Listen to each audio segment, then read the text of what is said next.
Patrick Turinawe. I practice with ENS Africa Advocates, and I'm pleased this morning to host our program, leading, facilitating the discussions. We had a wonderful day yesterday, and for those who were not able to follow through the different discussions we had, I'll urge you to look out for the link and listen in to those discussions. We had Jude Biamukama speaking on interlocutory applications, the do's and don'ts. Many times in our litigation practice, certain things become a routine. They become a routine, and at times you learn on the job with the mistakes and the successes. And what this kind of program and listening in yesterday, what it showed is that there are best practices that we can always adopt. There are things we can learn from one another, how to do better. And when we spoke about interlocutory applications, we went into even the minute details, how haphazard at times affidavits are signed, or not signed at all, but filed, and those small details of what needs to be done. Procedure, do you do a notice of motion? Do you do a chamber summons? What are the consequences? And Jude did a very good job with that. We listened in from there's someone holding fort for Belinda. It was Belinda. Okay. A very good discussion on tax practice, the procedures in the tax appeals tribunal. We spoke about appeals. How do you appeal? Some people have interfaced with the appeals in the Court of Appeal, in the High Court. Is it the same process and documents as you would use in a tax matter? The Court of First Instance, all these aspects, and some recent jurisprudence that is important for us to be aware of. We had Joseph speak about appeals. Joseph Luswata spoke about appeals. 3 critical points in handling appeals: the processes, the timelines, and what you need to be aware of. And we concluded with insolvency and debt collection with Kenneth Akampura. Wonderful job on what you need to be aware of if you're to attempt or participating in an insolvency practice. The expediency, what do you need to do? Which court do you need to go to? What are the kind of applications you would expect? Or what would you need to do to support or get a remedy for your client? So those were wonderful, wonderful discussions. Today, we want to dive in further into aspects of employment litigation.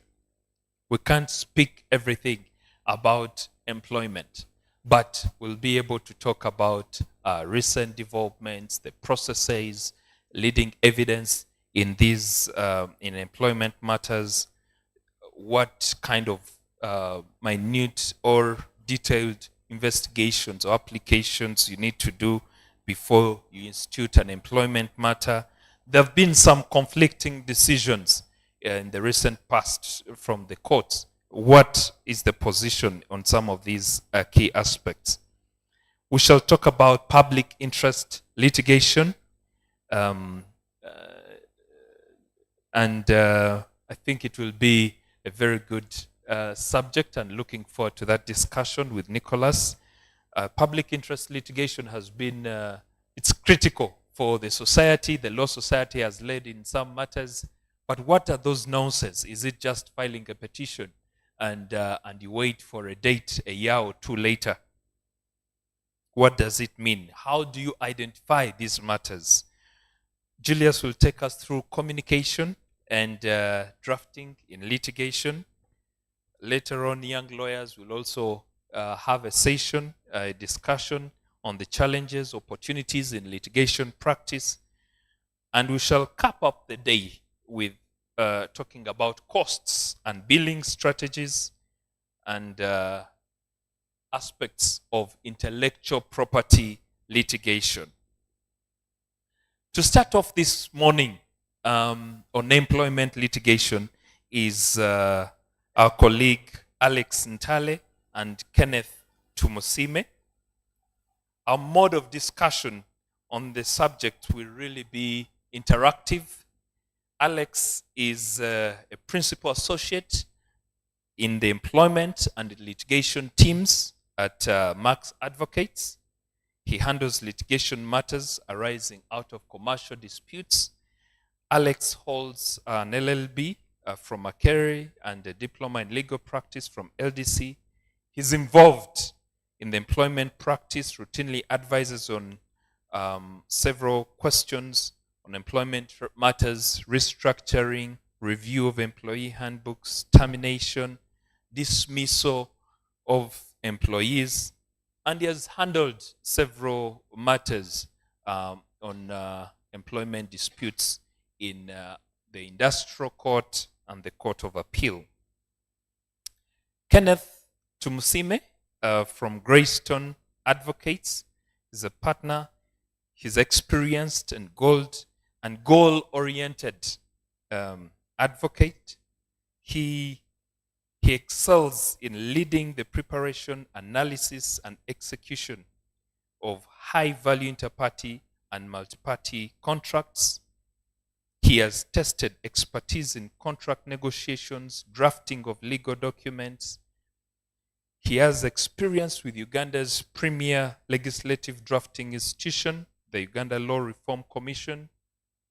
His interests are in corporate and commercial, employment matters, estate and family law, and we're beneficiaries this morning to listen in from his great expertise. And I think we should start off with Kenneth.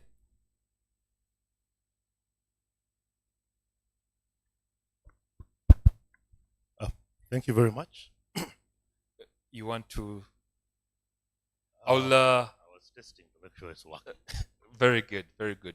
Is it okay? Okay, thank you. So we shall dive in and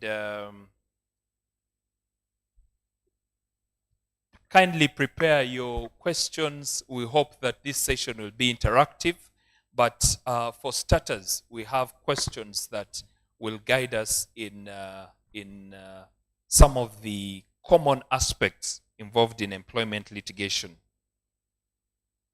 There are common aspects, and if you assist us, Kenneth, in just distilling wrongful termination,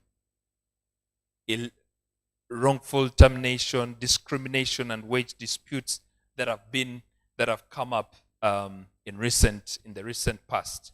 Are you able to give us a kickstart on that? Okay, thank you very much.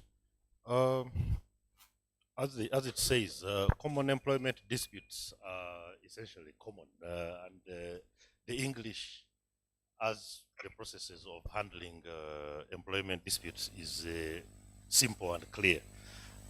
The challenges come into the interpretation on the two sides of the dispute. There are many, and the time that is allocated to us is probably not enough to break them down, essentially. So I'll just pull out a couple of them. Unfair dismissal is probably the most common one. Wage disputes, discrimination, harassment, breach of contracts. There are issues of non-compete. That is an interesting area. Employees, you're employed, and say, when you leave my place, you are unable to do similar work for this period of time and the like.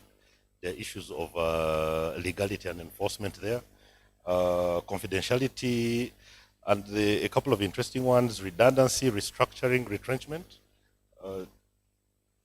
COVID, the pandemic, apart from disorganizing the society, it exposed a lot of things. Because of the economic hardships, companies had to discover all these issues of restructuring because there's not enough money, but how do you do it? Some people did not know that some of those provisions are provided for, whether it is in detail or not. So those are some of the common disputes. Those are some of the common disputes, and whereas they would be interesting to handle, I think I will most likely share my experiences that marry a couple of all these things in a scenario that is a bit realistic and applicable. So I don't know whether I should get into that or as a background that is sufficient. It's sufficient. Okay. Thank you very much, Kenneth. And for Alex, could you share with us some of the recent trends, the nuances that have come up in the employment litigation, with decisions from the Court of Appeal, Industrial Court on critical matters? Could you share some insight? Thanks, Patrick. And I think it's an honor for the invitation from ULS to share my 2 cents with the fellow lawyers and some clients maybe.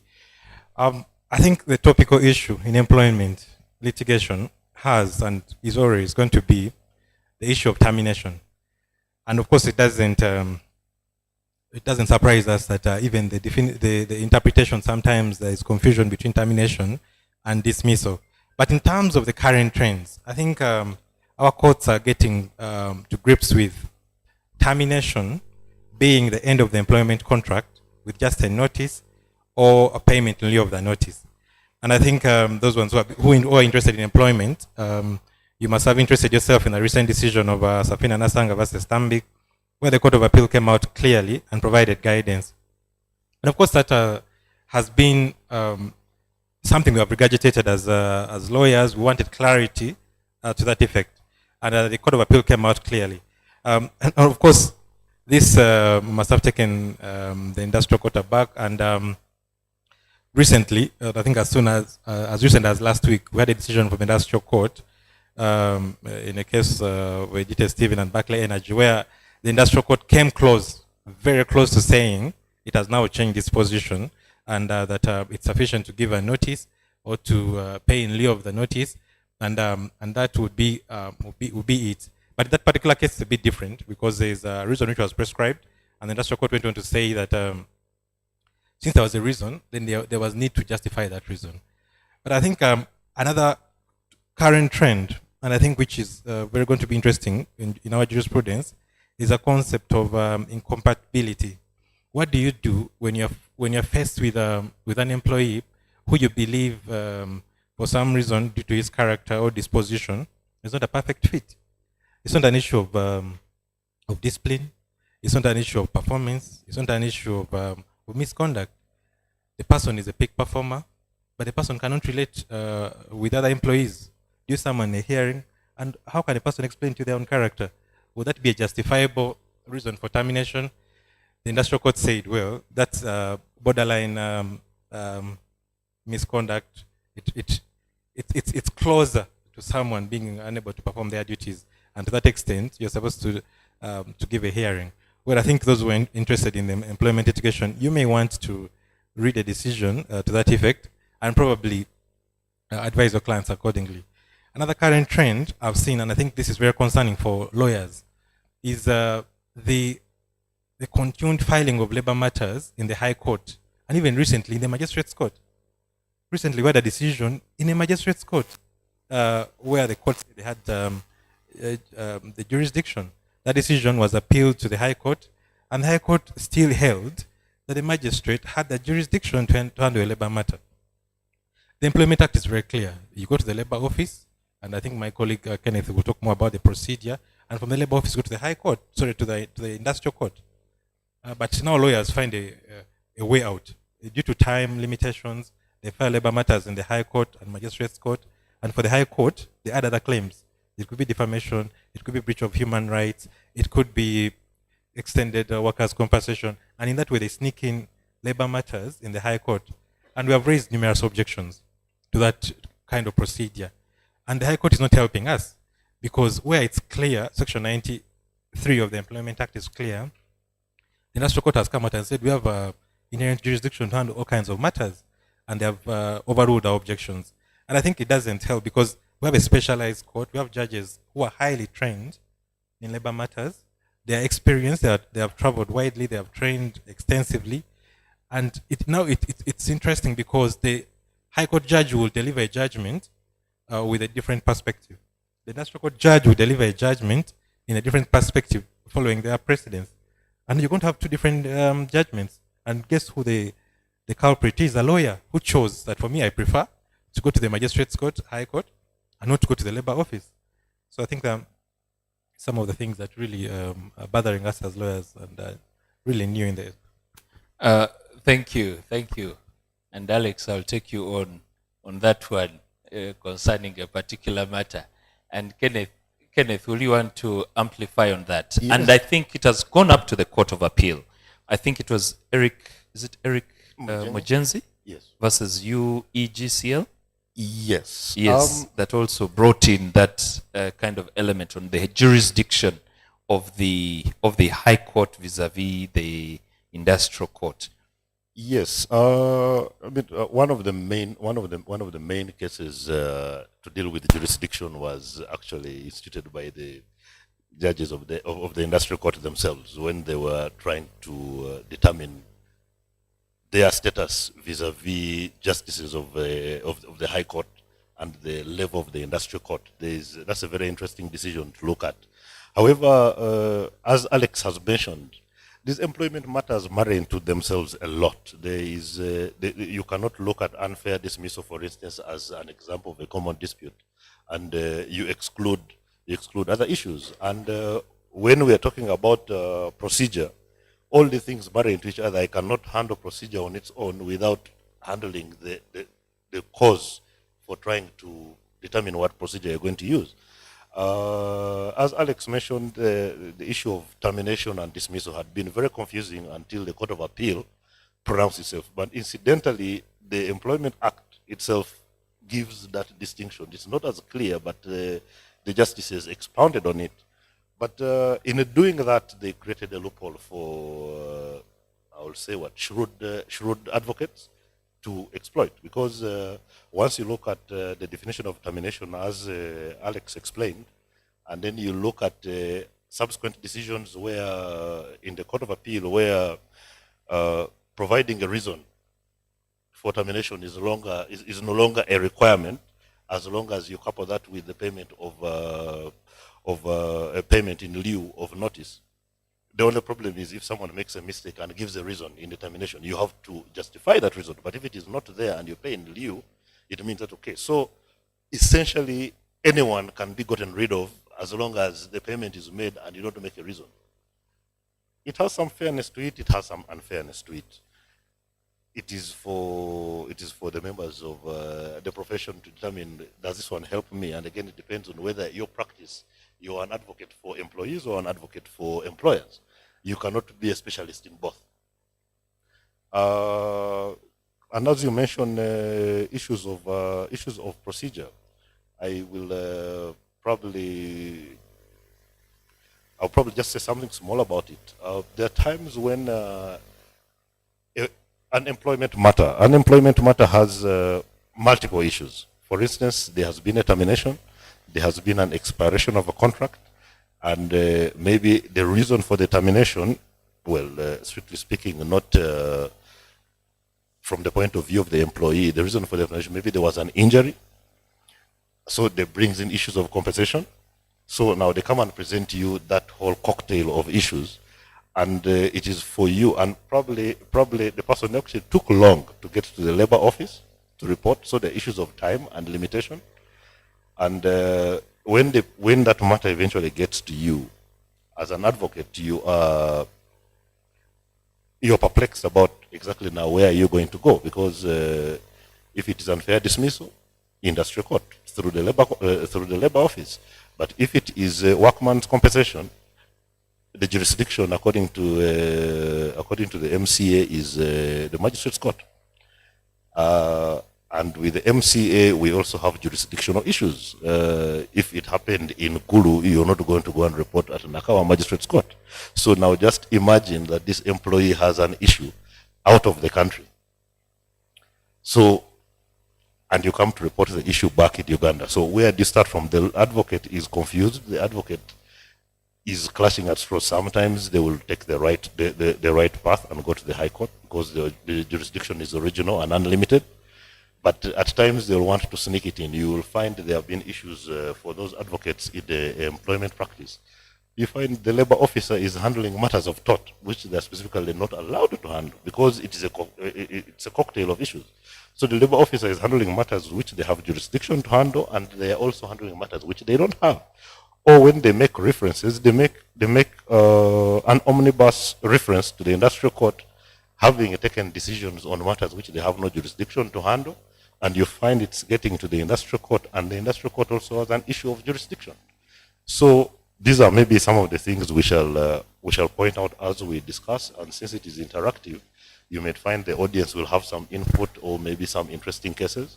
I know towards the end there is a scenario I will share about such a case with a cocktail of issues that led to interesting decisions which frankly you want to appeal, but then you think you've also won, so you don't want to appeal. And it makes a good point for argument. Okay.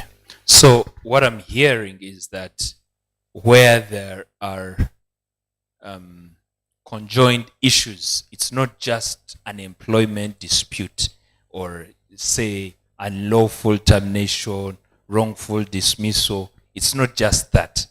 You are talking about defamation, you are talking about some tortious matters that would warrant a suit in the High Court. I think that is the issue at hand. The question is, do you split the matters and take what is supposed to go to the industrial court, or do you put everything together and take it to the High Court? Yeah. I know.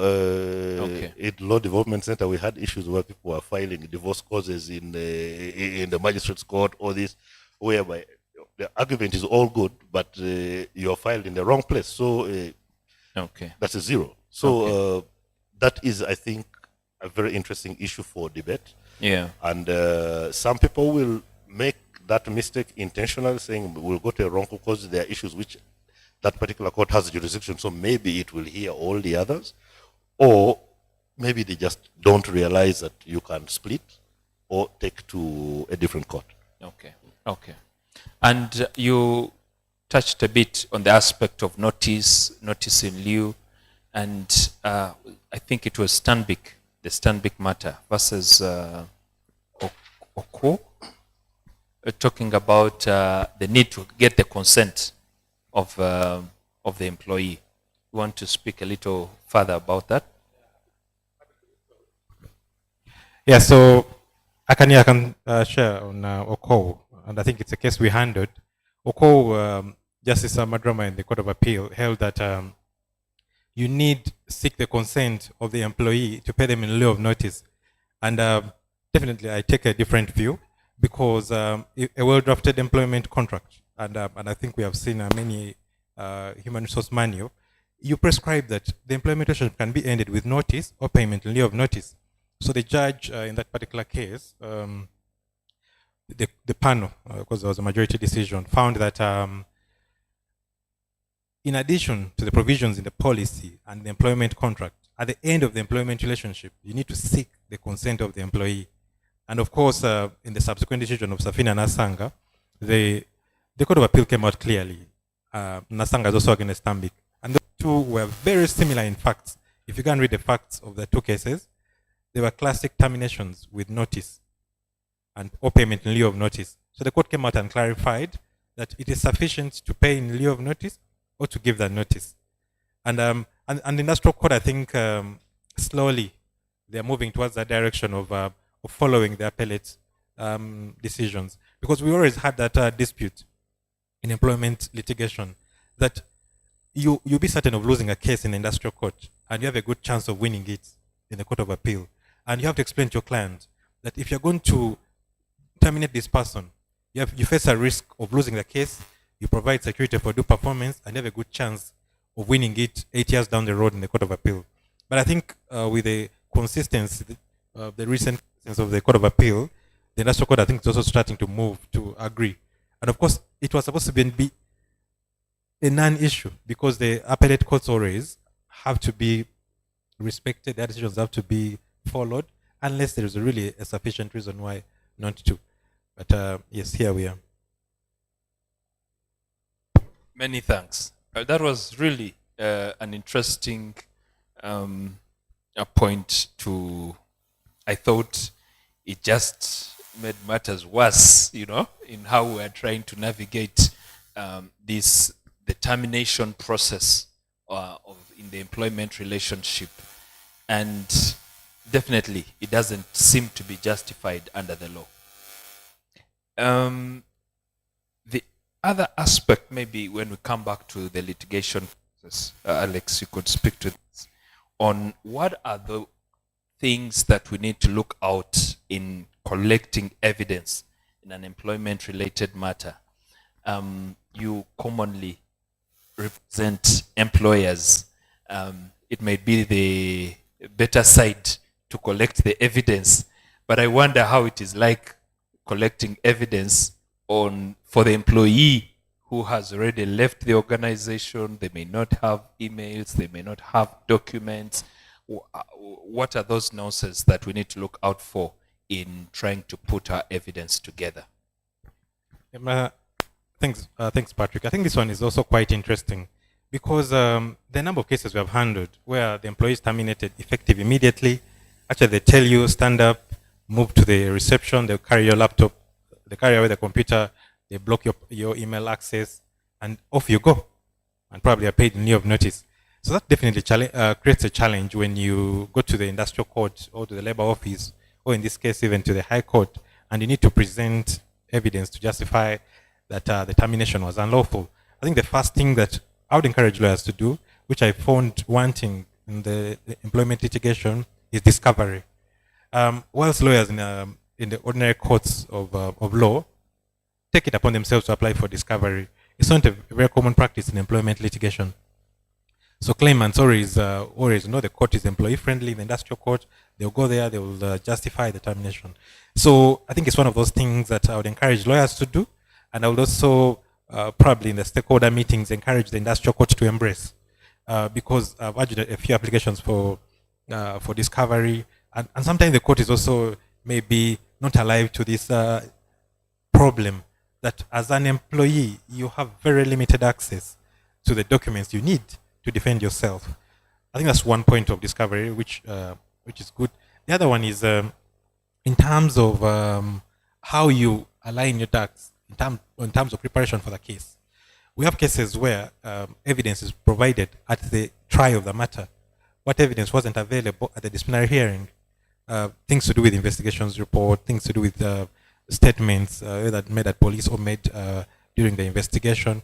And the industrial court has come out clearly and said, if you present evidence at court which wasn't available to the employee at the disciplinary hearing, it's unnecessary. It's superfluous at that point. And what now we do, especially us who have an opportunity to represent employers and to participate, even lawyers who represent employees, we participate in the disciplinary process. At the stage of the disciplinary hearing, you encourage the employer to share the investigations report with the employee if it's an audit report. And I think there's another common mistake in presentation of evidence where employers sometimes think an audit in itself is a hearing. You know, someone goes through the detailed audit, there's so many people interviewed, ultimately they terminate. And the court has come out clear and said an audit process, however thorough in and of itself, is known to a disciplinary hearing. So that's also another way of preparing for the gathering of the evidence. Participate in the process if you are able to. And if you're not able to, once you receive an instruction for an employment matter, please ask for the documents. Because we deal with employers who have a high turnover of employees. So by the time the case is heard 5 years down the road, the employee has been fired also, who was supposed to be a witness, you know? And it's a very common thing that you find yourself always calling witnesses, either who are working in other organizations and have since left the employee of the particular defendant, or you're getting employees who are new on the job, and you're asking them to speak to facts of 10 years ago. And that's one problem, witnesses. The second one is documents. These documents, because of the change of and turnover of staff, sometimes become hard to get, you know. So at the receipt of the instruction as a lawyer, ask for the documents, because the hearing is going to take place about 4 years later, you know, especially in the industrial court. If it's a labor office, well, you may be like it may take place in the next month. And another thing I would encourage lawyers maybe to look out for is confidentiality. We have handled cases where the investigations report is not available even for court, because it contains confidential information. For example, it could be a financial institution. They did an audit about a specific bank, a specific branch where there's a fraud. But if that report were to appear on the court record, it could affect the reputation of the financial institution. So I think there's another aspect that affects, audio has an issue. There's another aspect that affects presentation of information. How do you get a confidential investigations report, which could affect not only the reputation of that financial institution or the employer, but also shake the specific respect of that entity. And I think finally, in terms of the presentation of the information, the National Court recently has encouraged the practice of filing joint trial bundles. We had moved away from that practice a few years ago, because as the claimant, I will send you a trial bundle, and then you take years to have your input. But I think we are moving away from that and coming back to where the court is saying, give me the documents. We have one document, and then we present. And finally, rules of evidence in employment matters. You know, the LADASA is very clear. It says the strict rules of evidence do not apply to employment matters. Of course, that allows you to bring all the documents, photocopies and all, without having to exhibit those documents. Of course, now, maybe as I conclude this point, you can find a lawyer who cherry picks where to go. He goes to the industrial court where he doesn't have strict adherence to rules of evidence. You have another lawyer who will file the labor matter in the High Court, where the High Court is saying, exhibit this document for us to rely on it. So I think those are challenges we are facing in the presentation and collection of evidence in employment matters. Thank you, Alex. We've already hit the half-hour mark. We have less than 30 minutes to conclude. We'll be happy to take your questions on where you would want the panelists to share more insight. Those online, we are happy to also take your questions. We shall read them out and will be addressed. Kenneth, there are pitfalls that you have experienced. It's very easy to talk about the successes, but what are those pitfalls that someone litigating in the industrial court or in the court of appeal in an employment matter is likely to face and they should be aware of? Thank you very much. In relation to employment disputes, the pitfalls largely fall on issues of procedure and time, and understanding issues of jurisdiction. But I mean, there are two ways to look at it. There's being counsel for the employer and being counsel for the employee. The pitfalls are a bit different, and again, all the things marry with each other. Situations like an employee has been terminated, asked to leave the premises immediately. They have no documentation. They have nothing. So, as an advocate for a person like that, Alex pointed it out. Discovery would be a good way to do it. But then I also think it also marries into why we think the employment laws or the industrial court, so to speak, is employee friendly, because they have so many hurdles that they need to jump. But I think I will first speak for towards the councils for employees. Get the procedures for disciplinary issues on your fingertips. You needed to know that if there is a dismissal, it means there was a disciplinary issue, and how was that process how did that process go? And because the rules of evidence giving and the rules of procedure in labor matters are not too different from rules of procedure in like matters of children in the family court. It is easy to operate on issues of fact as opposed to issues of law. So that gives advocates for employees a bit of an advantage. But then again, if you look at it from advocates for the employers, your work is a little harder. You come when you're already maybe about 2 steps behind in terms of. I know most of the leading cases in the Court of Appeal.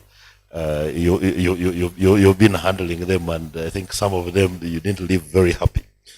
But again, that shows the way it is stepped. So look at procedure, look at issues of time, and when it comes to time, I was given a shock in the court when we had a preliminary objection that the proceedings were filed out of time, both in the labor office and from the labor office to the industrial court, and the Employment Act is very time specific, and there's quite a lot of jurisprudence in relation to issues of time. And in the preliminary ruling, we were told that since the Limitation Act provided for 6 years for matters of that kind, the matter wasn't filed out of time. So now, again, that is a very interesting issue for debate, because the Employment Act doesn't strictly speaking connect with the Limitation Act. It has its own time. It has its own time provisions in relation to filing and procedure. So the question was the court looking to find a way to give the claimant, who was an employee, some leeway? But again, the court did not pronounce itself on what is going to happen then. They just sent things back to the labor office. And I got out of court saying, okay, well, we're going to go back to the labor office, and my arguments are going to be the same. I'm just going to change the date. You filed out of time. The time issue is not going to change. So the court, at times, like you mentioned, does not help solve some of these loopholes and the like. So those are the pitfalls. You sort out the issue of procedure. You sort out the issue of time. You sort out the issue of limitation. That's a new one. I have to start considering it, though I don't really agree with that decision. But those are the things to look at. Okay, thank you. Time can be a painful thing when you're late on something. Be aware of the procedures you need to take, maybe to extend time. And also the delays. Must be aware that it's a protracted process. I think on average, in the industrial court, to get a decision from the time of filing to conclusion, isn't it about 3-4 years? 3 to 4 years. If it goes to appeal, those are another 3 to 4 years on appeal. And for clarity, the Court of Appeal is the only appellate court. No, it's the second appellate court. It's the second appellate court. So there is no recourse to the Supreme Court. I think that is something to be aware of. And I remember in Eric Mugenzi, and a procedural matter was raised. After about 2 or 3 years, the matter was going on, and it was held in favor of UEGCL. It went on appeal in the Court of Appeal. The matter was resolved and brought back to the industrial court after about 3 years. So those are 6 years. By the time the matter comes back, unfortunately, the claimant, I think in the process of the trial, before the matter is heard, the claimant passes on. So and for employers, they must also be aware of the cost, the cost to this kind of litigation. If you have been awarded damages and interest starting from when you filed, if you've gone up to the Court of Appeal, you know that those are 6 years of paying interest. And one interesting matter which went up to the Supreme Court, I think that was before the employment case, the employment, this current Employment Act, where it went up to the Supreme Court, spent about 10, 15 years, and you have to pay these damages and interest over the years. There is that cost to the litigation, and either of the parties have to be aware of it and plan, in, I think it was Sagifam versus Anatoly, and where it was consistent that Anatoly was successful in from the High Court to the Supreme Court. How much was awarded in the High Court?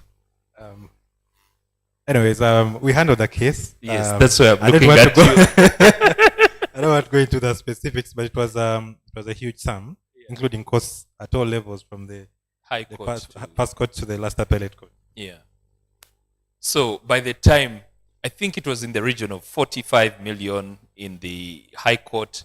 So by the time you get, with the damages, it came to about maybe 100 million.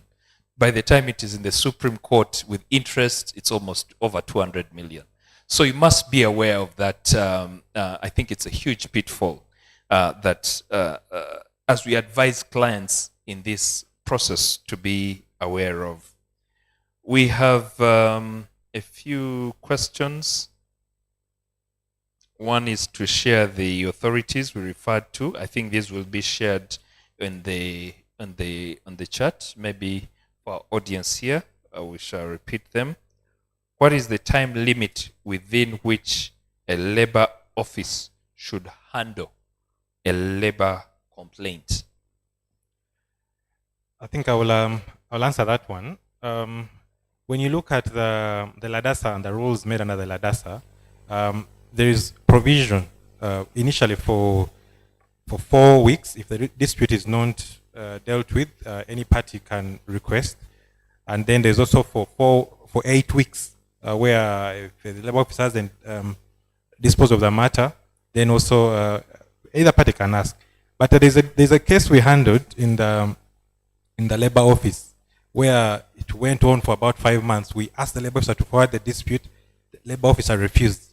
We complained to the industrial court. Ultimately, we appealed to the industrial court. And the industrial court interpreted the provisions of the LADASA and the Employment Act and provided guidance that it should spend 3 months, so 90 days. If after 90 days the dispute is not resolved, then it should be sent to the industrial court for determination. But you have to be careful, because there are instances where adjudication has started. Then there you cannot. So it's instances where you are still mediating, conciliating, then time runs out. But if you have commenced adjudication, then you can't midway say, I know it's 3 months.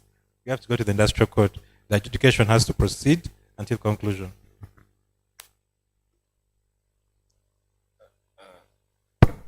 Thank you. Thank you very much. Any questions from our audience in the room? Yes, I can't see who exactly. There's a hand at the back. Maybe someone can help us with the microphone.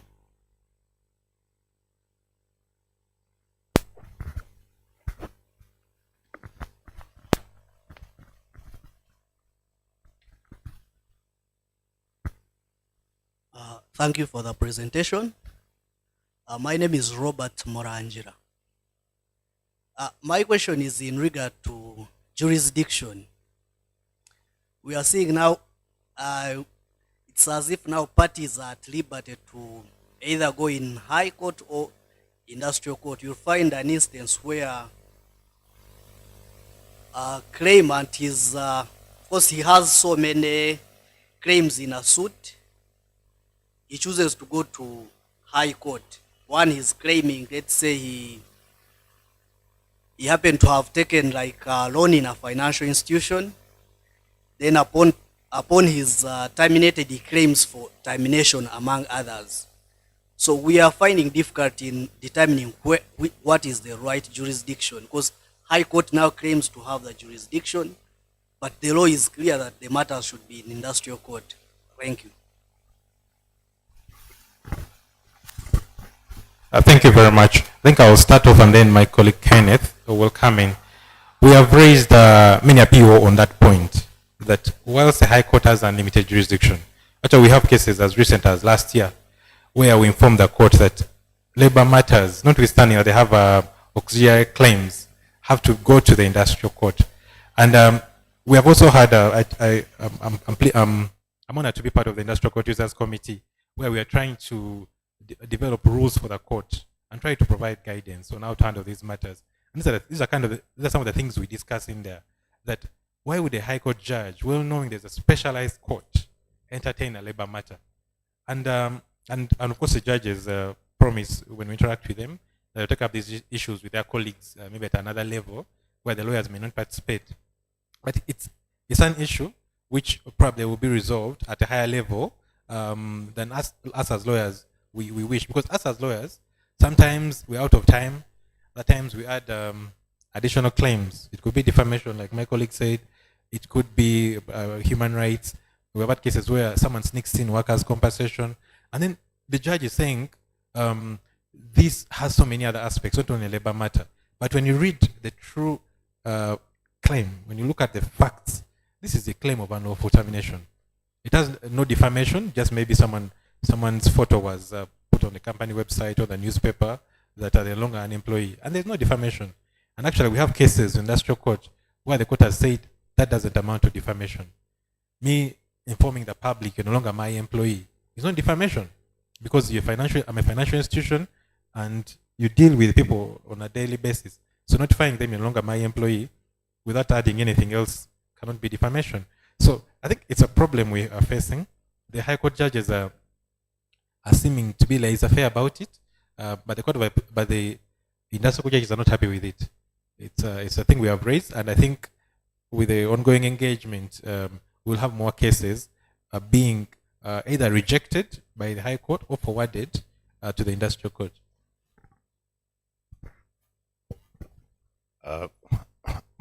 My land colleague, because he has been in the blue corner a lot in the employment matters, has handled a lot of the things. But what I can say, for starters, is the High Court, by virtue of being High Court, has original unlimited jurisdiction, so it can handle any matter. So this is just a question of practice, whereby the judges in the High Court will say, no, look, at the end of it all, with all these issues surrounding the case, as long as the basis was arising out of an employment matter, it must go through the court which was designated for that. I mean, there are procedures for making references to handle issues which are not supposed to be issues which are out of the jurisdiction of a particular court. So it goes, they handle that. Once it is handled, it gets back to the court where it is supposed to be handled. I mean, that is the way it works for constitutional matters. If there's an issue of constitutional interpretation to be handled, there's a reference which is sent to the Constitutional Court. The Constitutional Court is not going to handle matters which are outside that reference.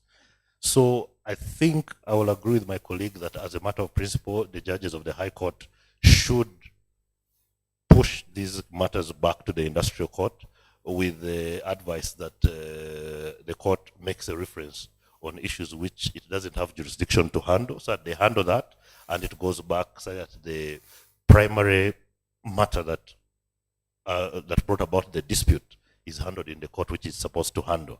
I know the example I gave you where there was a workman's compensation.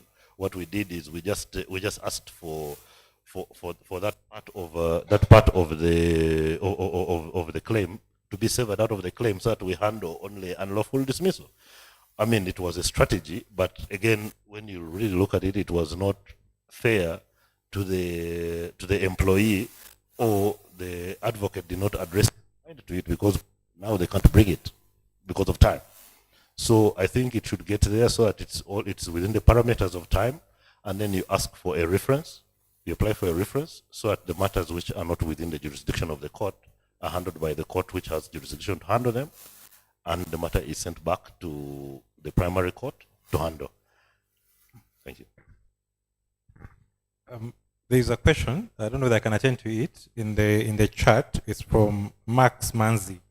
Max is asking, when a staff has 6 months probation clause in the contract, can I appraise the person before the lapse of the 6 months? 2, upon appraisal, if the performance is satisfactory, must the employee be put on a PIP, that's a performance improvement plan, or can we terminate immediately after appraisal? What's the current court trend on this? I think it's a very good question, and I think it comes in at a time when the industrial court has pronounced itself on probation. I think in the past, if you look at the provisions of the industrial court, it was always sufficient to end a probationary period with a 14 days notice or a 7 days payment by the employer, not the employee. I'll emphasize that. But in that particular case, the industrial court stated that if a person is on probation and you terminate them for cause, that's with a reason, then you have to justify that reason through a hearing. And well, I have my views about that position. But to answer your question, Max, if a person is on probation and the probation comes to an end, you can notify them. The appraisal is recommended before, because you have to determine whether to extend the probation, and if you're going to extend, you must seek the consent of the employee in that case. The maximum extension is 6 months. If the person, the maximum extension of the entire probation period is 6 months. If the person is a non-performer, then it's sufficient to non-confirm. So if the instances where you'll allow the probation to run, you have not confirmed, you have not let the person go, the court will, the presumption will be that you confirm the person impliedly. So I don't know whether you are available. I could share with that vision with you. It would be helpful to understand the current employment court position on that. Many thanks, Alex. I think it was also something, it may not be, I didn't feel that it was taken at great length, but was covered in Doreen Rugunda versus ALI. But an interesting aspect to it is, what about where an employer or an employee chooses to terminate the contract even before they start work? That will be for us to speak about at the break. Thank you so much. Kindly appreciate our panelists. Thank you so much for a wonderful discussion. For those that are here, we can speak more over the break. For those who are online, you can share your questions and you'll get feedback. Thank you very much.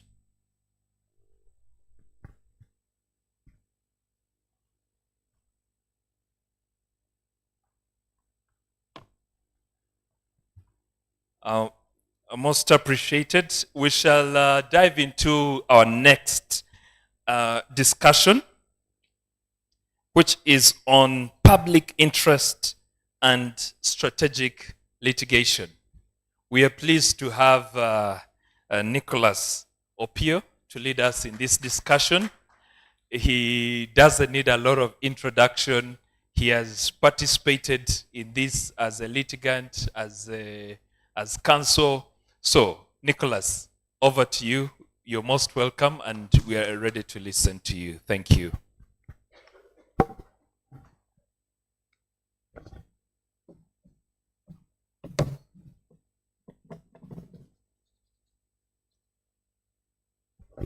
This is the first ULS meeting that I've begun on time, so congratulations. It's 10 o'clock and I'm on the podium, excited about it. But 3 quick things. First, that I teach this as a subject at some university for a whole semester. So this is a crash course. We don't have as much time to go through every little bit of it. But secondly, it's difficult to teach fellow lawyers or to speak to fellow lawyers, because in many respects, they know better than I do. And so I don't claim expertise. what I claim is experience of nearly 19 years of private legal practice, and I'm going to share with you my thoughts. Thirdly, and perhaps more importantly, I want to thank President Emeritus James Sebugenyi Mukasa, at whose insistence I understand I was invited to speak. I'd taken a hiatus from the Law Society to attend to other things. So thank you, President James. Thank you, President Owundo, for getting me up here.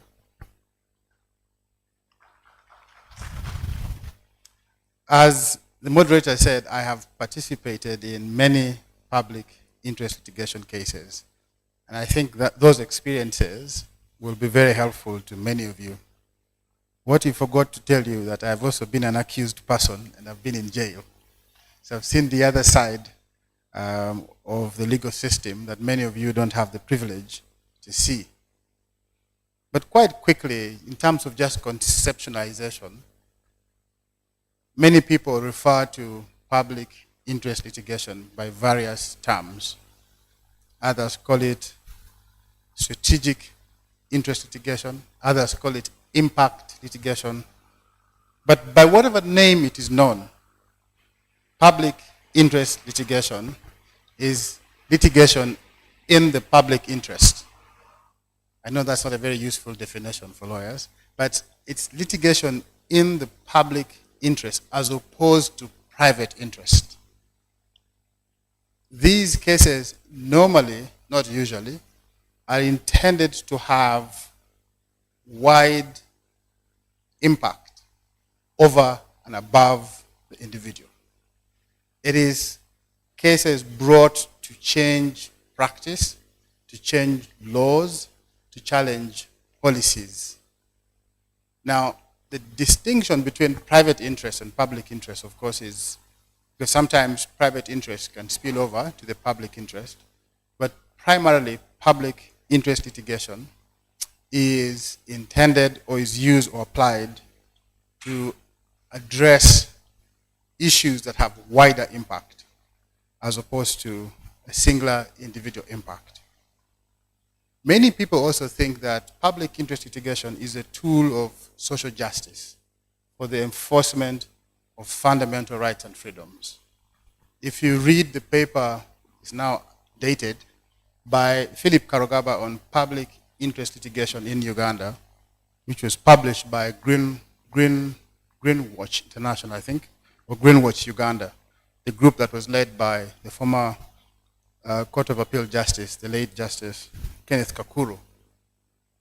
At the very beginning of that paper, Mr. Karugaba spends a lot of time going through the evolution of public interest litigation. Cites the cases of Mitikila in Tanzania that defines public interest litigation as a tool for the enforcement of fundamental rights and freedoms. If you look at other publications by Professor Joe Loka Onyango, When Courts Do Politics, as well as the other one on public interest litigation in East Africa, the definition is extended to include actions that protect fundamental rights and freedoms. Those papers, which you can find online, take you through the evolution of public interest litigation in Uganda. And you can all go and refer to it. But the third element, really, of public interest litigation is to ensure the protection of the rule of law. It is seen as the bulwark against abuse of power, the bulwark against violations of legal processes and norms. And so it is a tool for enforcing the rule of law in a country.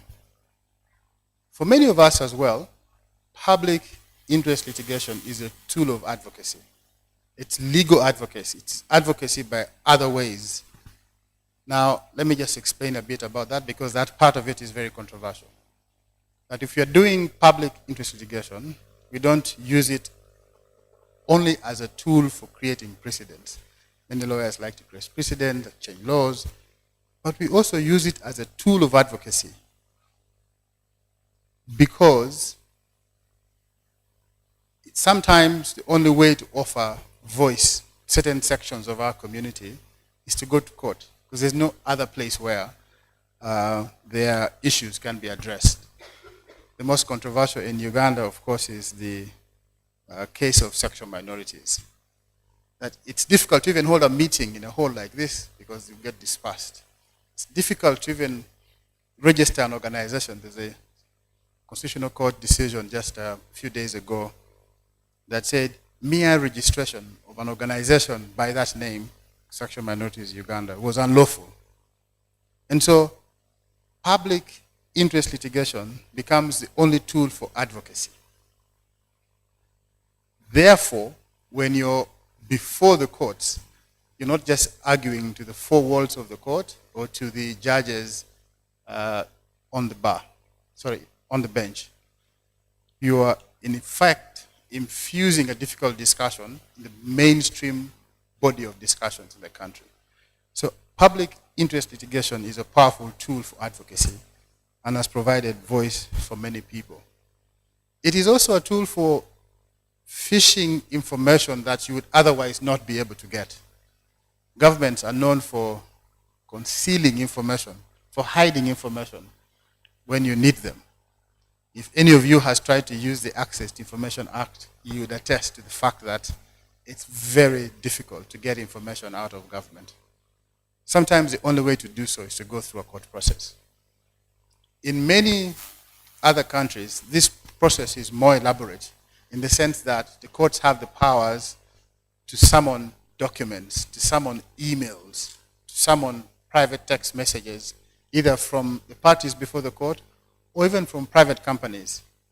We hope that here in Uganda we can get to a point where the court can summon MTN to give you the cold data of somebody that you want to go against, summon court documents. So it is an exercise to get information from government where sometimes getting information is quite difficult.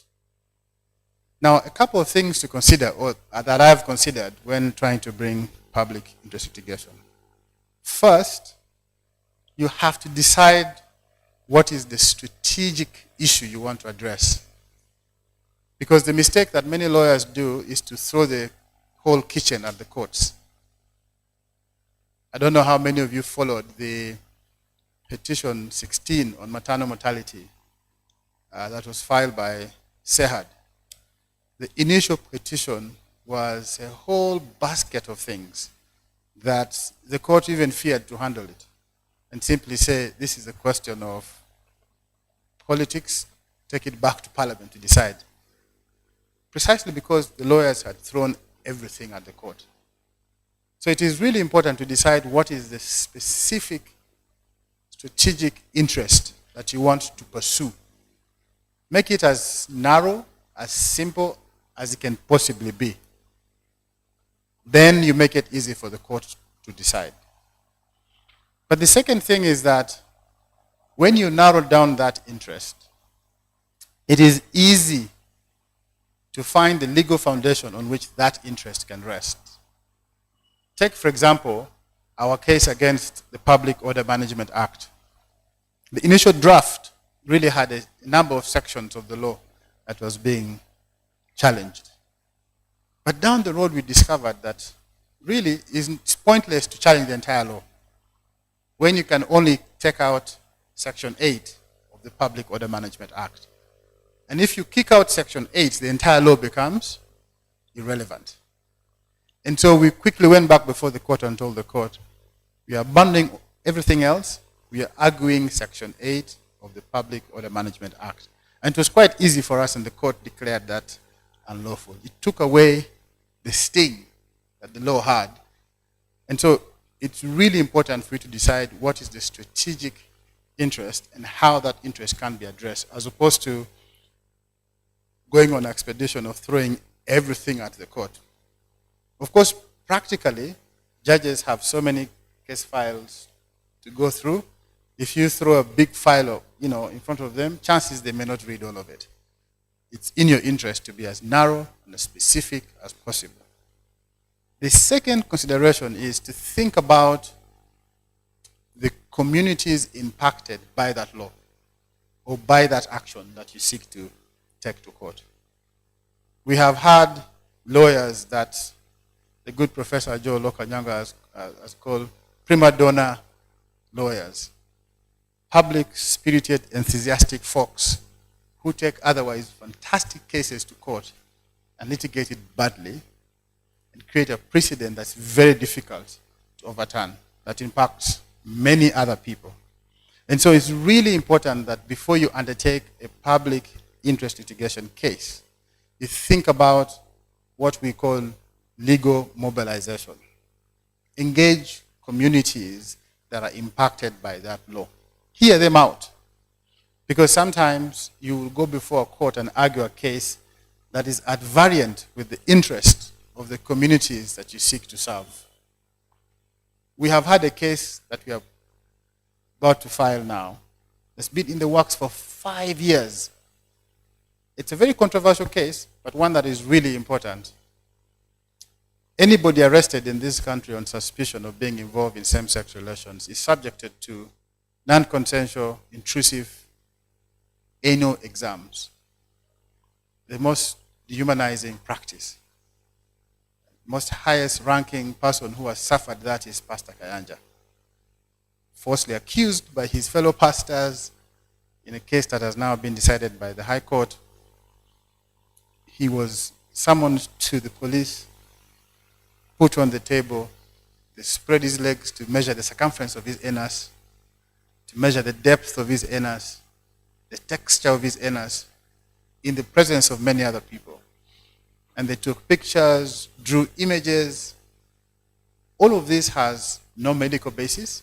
All of this has no evidentiary basis before a court of law. The sole intention is to dehumanize that individual. And so we've been trying to prepare that case to go to court. And it's been 5 years because I haven't gone through that process. I have no idea what it means.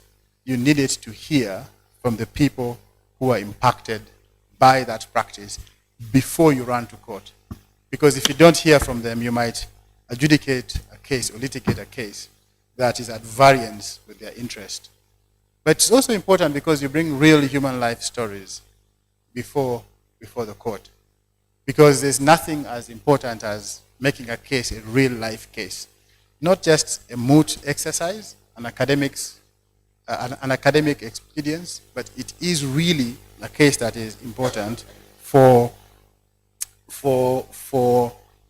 real life human beings. Life cases are easy to litigate, so bringing those cases before the court would require that you listen to victim communities or those impacted by the law. Sometimes lawyers think we know the law, we go to court, argue the law. First of all, your case is very dry, it's difficult for the court to appreciate. But secondly, you might have other unintended consequences as a result of your case. So case mobilization is really very important before you go to court to avoid the pitfalls of creating a bad precedent, the pitfalls of acting at variance with the interest of the affected communities. Those are the approaches that we have taken before. But also, we go to court as a last resort. Because admittedly, many times the court cannot solve your problem. The court might declare a law unconstitutional, but the practice already exists.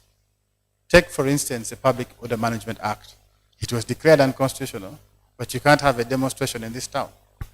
Because the culture of controlling public assemblies and protest has been deeply rooted. And perhaps litigating the case in and of itself may not necessarily have been the solution to the entire problem of public order management in the country.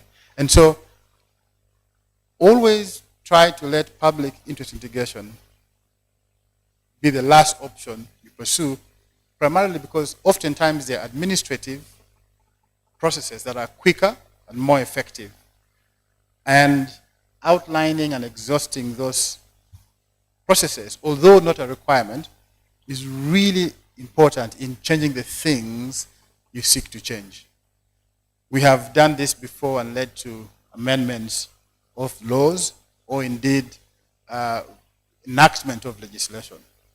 A case in point is the Prohibition and Prevention of Torture Act. We began the advocacy against the law on torture in 2005, when I was still a very young lawyer, fresh out of law school. And continuously, we could have gone to court to challenge the practice of torture because it was unlawful in our constitution. That would have been the shorter route, but the advocacy we took for nearly 10 years, helping MPs to draft the law, helping MPs to appreciate the problem of torture in this country, led to the legislation of the Prevention and Prohibition of Torture Act in 2012. And so, to the extent that you can, administrative processes, while sometimes difficult and not even necessary, can be very effective in achieving a strategic impact that you want to have in a particular case.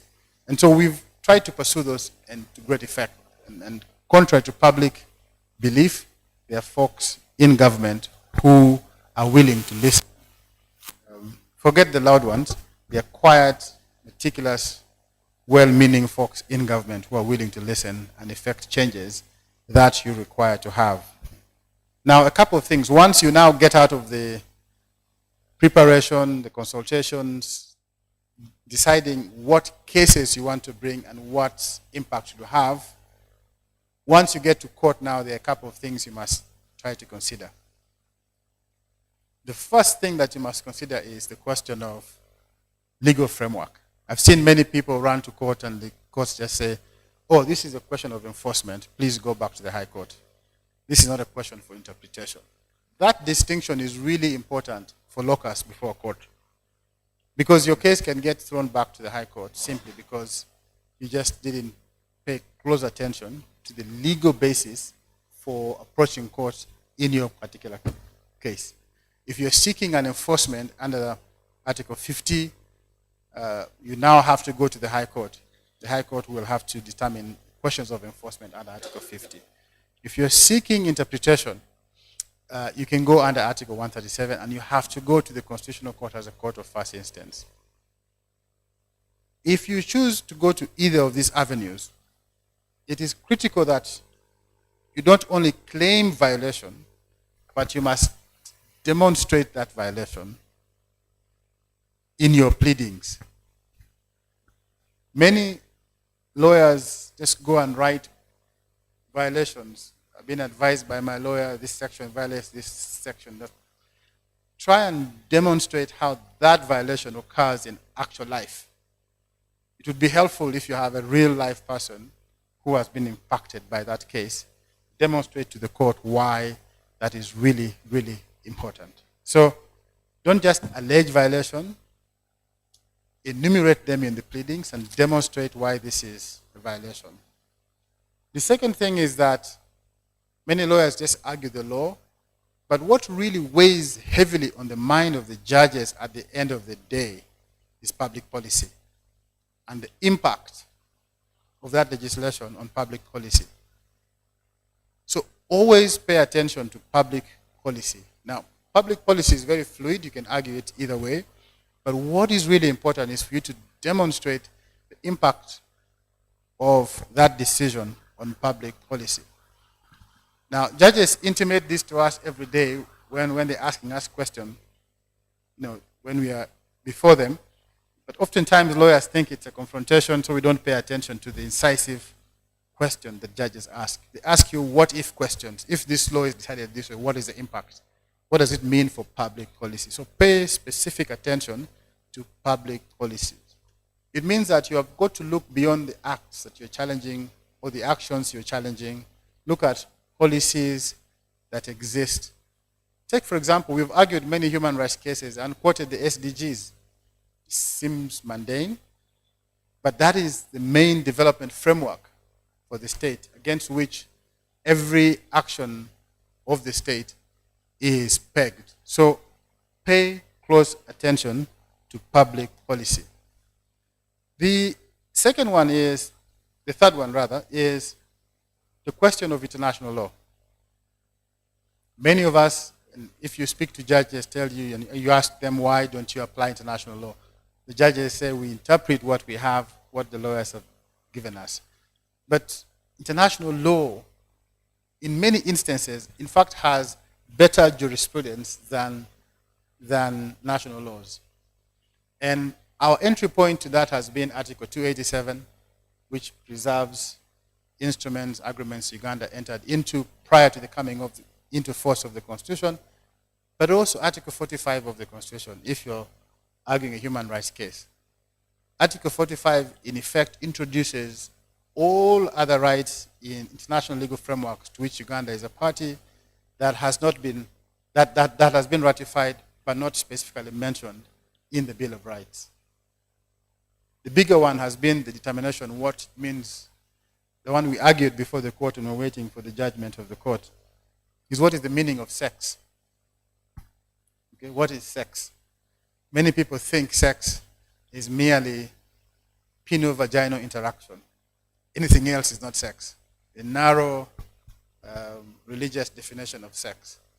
But if you apply international law, you discover that sex is more than just the act of intercourse between heterosexual individuals.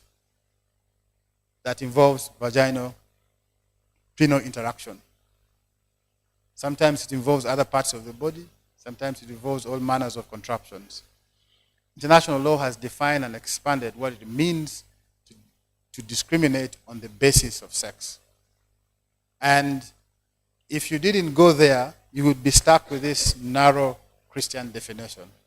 Because international law under the ICCPR, the special procedures, the Human Rights Council have expanded the definition of what amounts to sex to go over and above actions of vaginal interaction, to include other forms of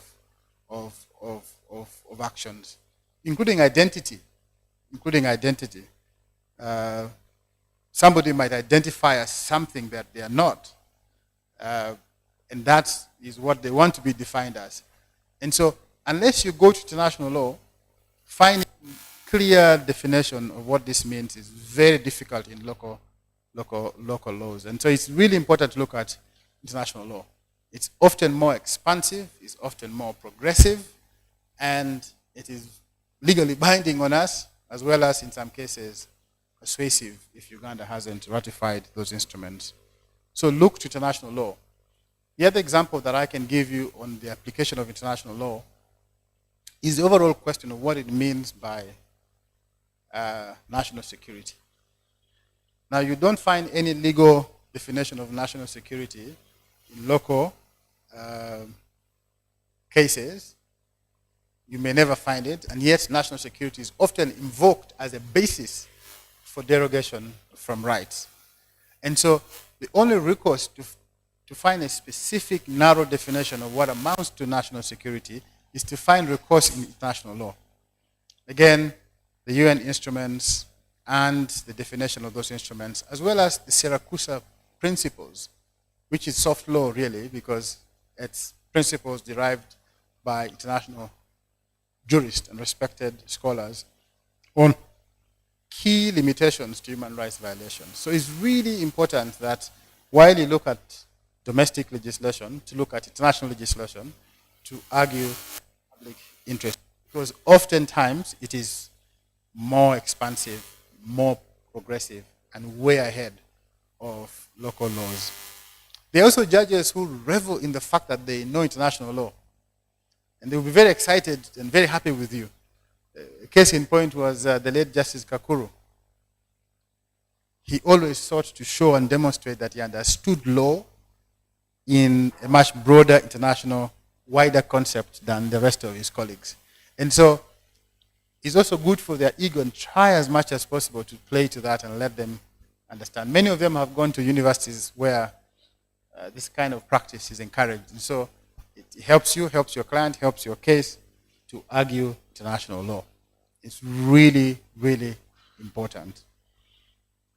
The last thing is this, that if you pick any petition before the court, the Attorney General has a standard response.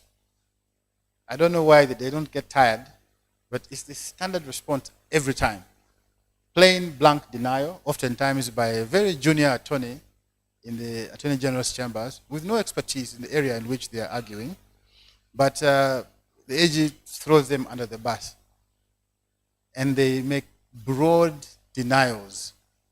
So prepare for broad denials. In fact, many of us have argued that many public interest litigation cases should be considered by the Attorney General, because the Attorney General should act in public, not political interest. Because if you're going to court and saying that sections of the Computer Misuse Act is unconstitutional, and you demonstrate why it's unconstitutional and why it's in public interest to nullify that section, there's no reason why the Attorney General should oppose you. In fact, they should join you. They're acting in public interest, but they rarely do so. They act in other interests, and they are going to be broad general denials to try and defeat your cases on technicalities. Wrong procedure, no cause of action, is seeking to enforce human rights violation through the use of interpretation. And so I don't know how many of you have looked at the case that was filed recently by our good friend Severino, without prejudice to his case, on the coffee deal. And you saw his pleadings. That's gold mine for the Attorney General to say, because he's arguing that his client had been defamed. It's a defamation issue, and therefore a violation of his right to practice his trade. It's neither here nor there, but you can see a gold mine for the Attorney General. Prepare for broad general denials by the Attorney General. And perhaps it is time to begin to challenge that prism from which the Attorney General views public interest litigation. Because if they act in actual public interest, in defense of human rights, in defense of the public good, as they should be conceding to many of these cases. Now, you understand the personal feeling of the Attorney General that in the process of this law being drafted, they may have taken part in the drafting, they may have actually drafted that law, and therefore they want to, come what may, go with it until the very end. But sometimes it's really important to admit that there is public interest at play, and there have only been very, very few cases that they have conceded. The practice, the norm is to oppose, is to fight, is to raise all manners of objection. The fourth bit of public interest litigation is just, sometimes it's important to look beyond the Ugandan courts and take advantage of regional courts. I don't know how many of you have gone to the East African Court of Justice.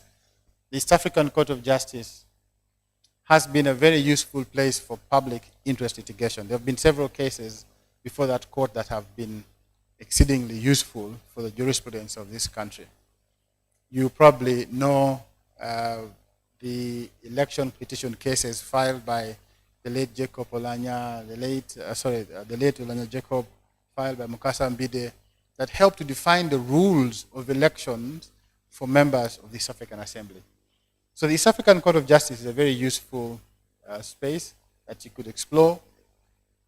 But a couple of things to consider. First is the limitation clause in bringing cases before the ESCJ. If a violation occurs, you must bring a challenge to that violation within 3 months of that violation. Anything outside of that is going to be rejected, regardless of the merits. The court has been very rigid. We've tried to expand that and create exceptions.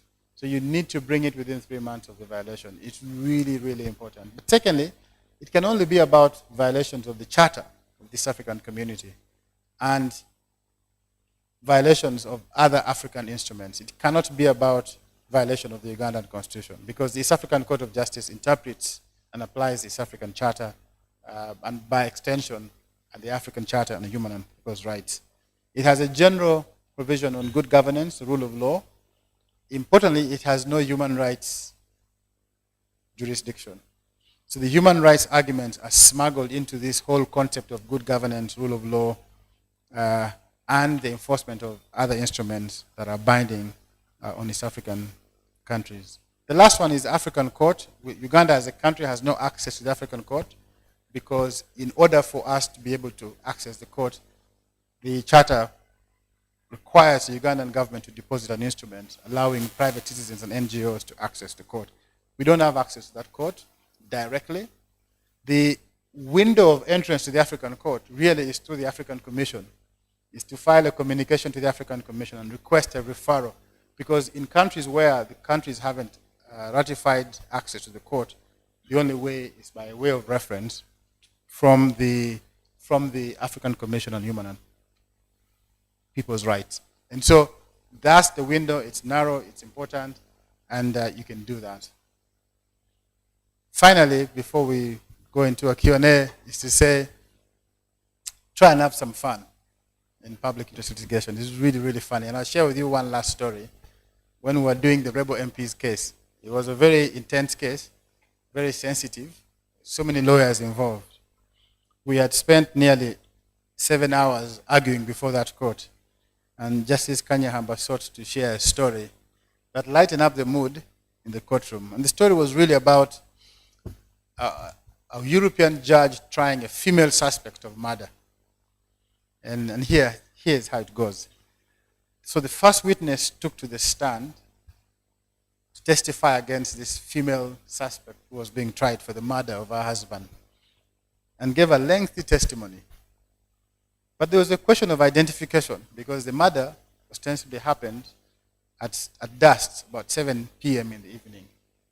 And so the European judge asked the witness, how did you identify her? The witness was very categorical, that I saw her because she was wearing a red underwear. And the judge was so mad and says, stop lying, African women don't wear underwears. Right? And the defense lawyer was deeply, deeply excited and went and bowed and says, my lord, I bow to your superior knowledge of African women. It's a sexist story, but it was really, really an important thing that cracked up the whole house and made us all laugh. So try and have some fun, humanize these cases, don't make them far too serious. Thank you, and I'll take your questions.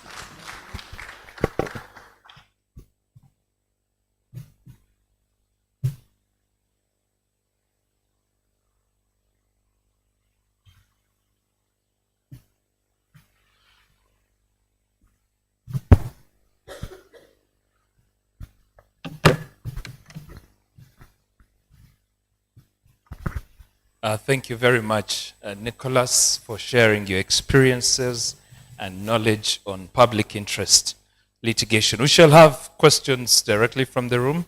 No questions in the chat room yet. Yes, there's a question at the back.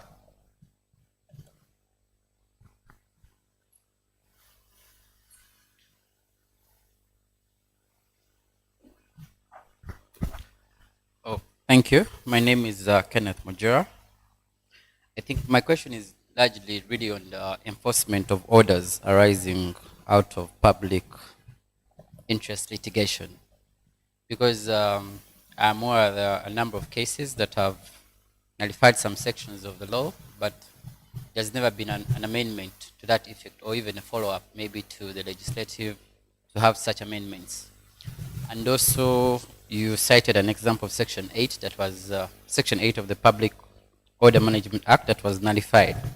But then we still have repeated offenses by the officers in uniform that are using the same section to halt these political meetings. So really, enforcement, really. Thank you. Thank you. Any other question? Thank you. There was an incident where I think it was a marriage, under whether certain provisions have been, they have not been struck off in respect of whether it is, I think it's adultery, the offense of adultery, and what considerations have to be made. And in one scenario like that, a judge went by the strict letter of the law, as is, irrespective of the feeder cases that have stated that these provisions are unconstitutional. So enforcement is indeed a big deal. Over to you, Nicholas. it's of course very frustrating, Council Mujira, that the question of enforcement. I think that question is two parts. The first is what we do post litigation, because oftentimes we get a judgment, and as lawyers we are very happy we go home. Okay? Post litigation is normally none of our concern, unless it involves money we have to collect from the Attorney General or money we have to collect from somebody. If there's no money, the lawyers will normally just go home. They are happy, they have made their case. They're just like professors who, if they publish journal articles, they're really excited. Regardless of whether somebody reads it, it's in the journal, so they are happy. The same thing is true of lawyers.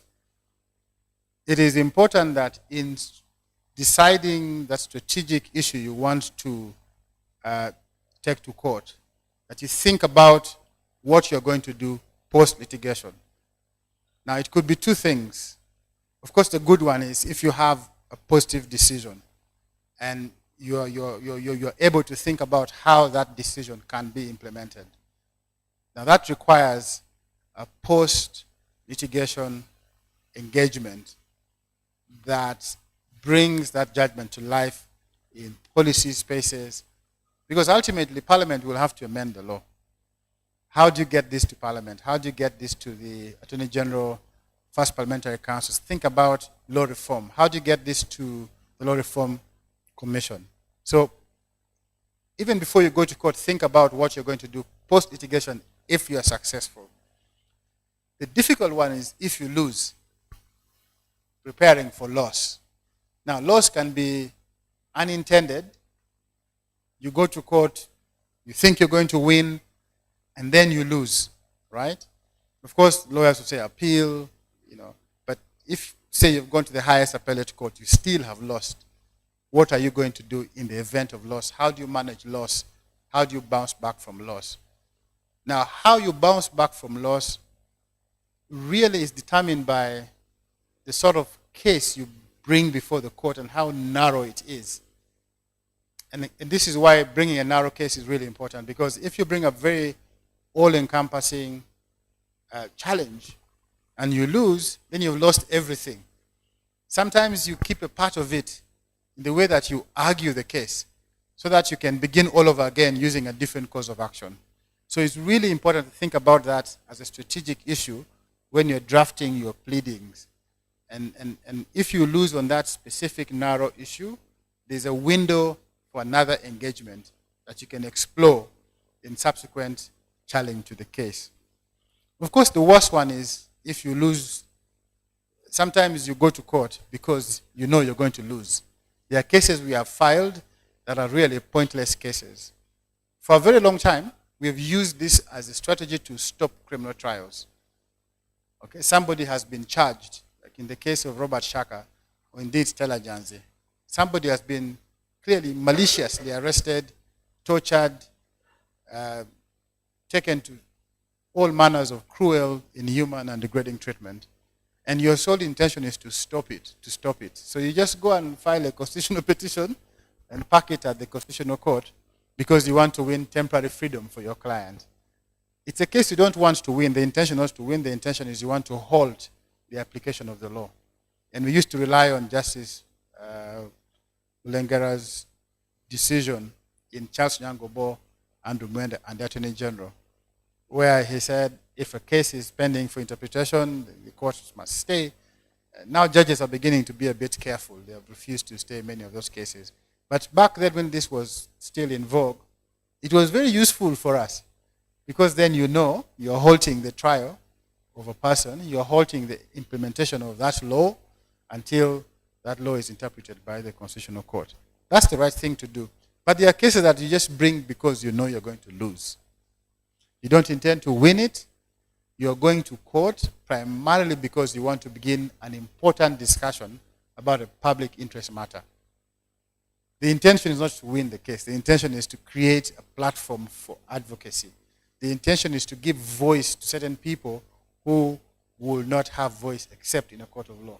So there are many cases there are some cases that we have brought to court not because we want to win it, but because we want to have a public discussion. If we win it, we are happy, and we do all our best to win. But if we lose it, we are not surprised, because in losing, we have actually won.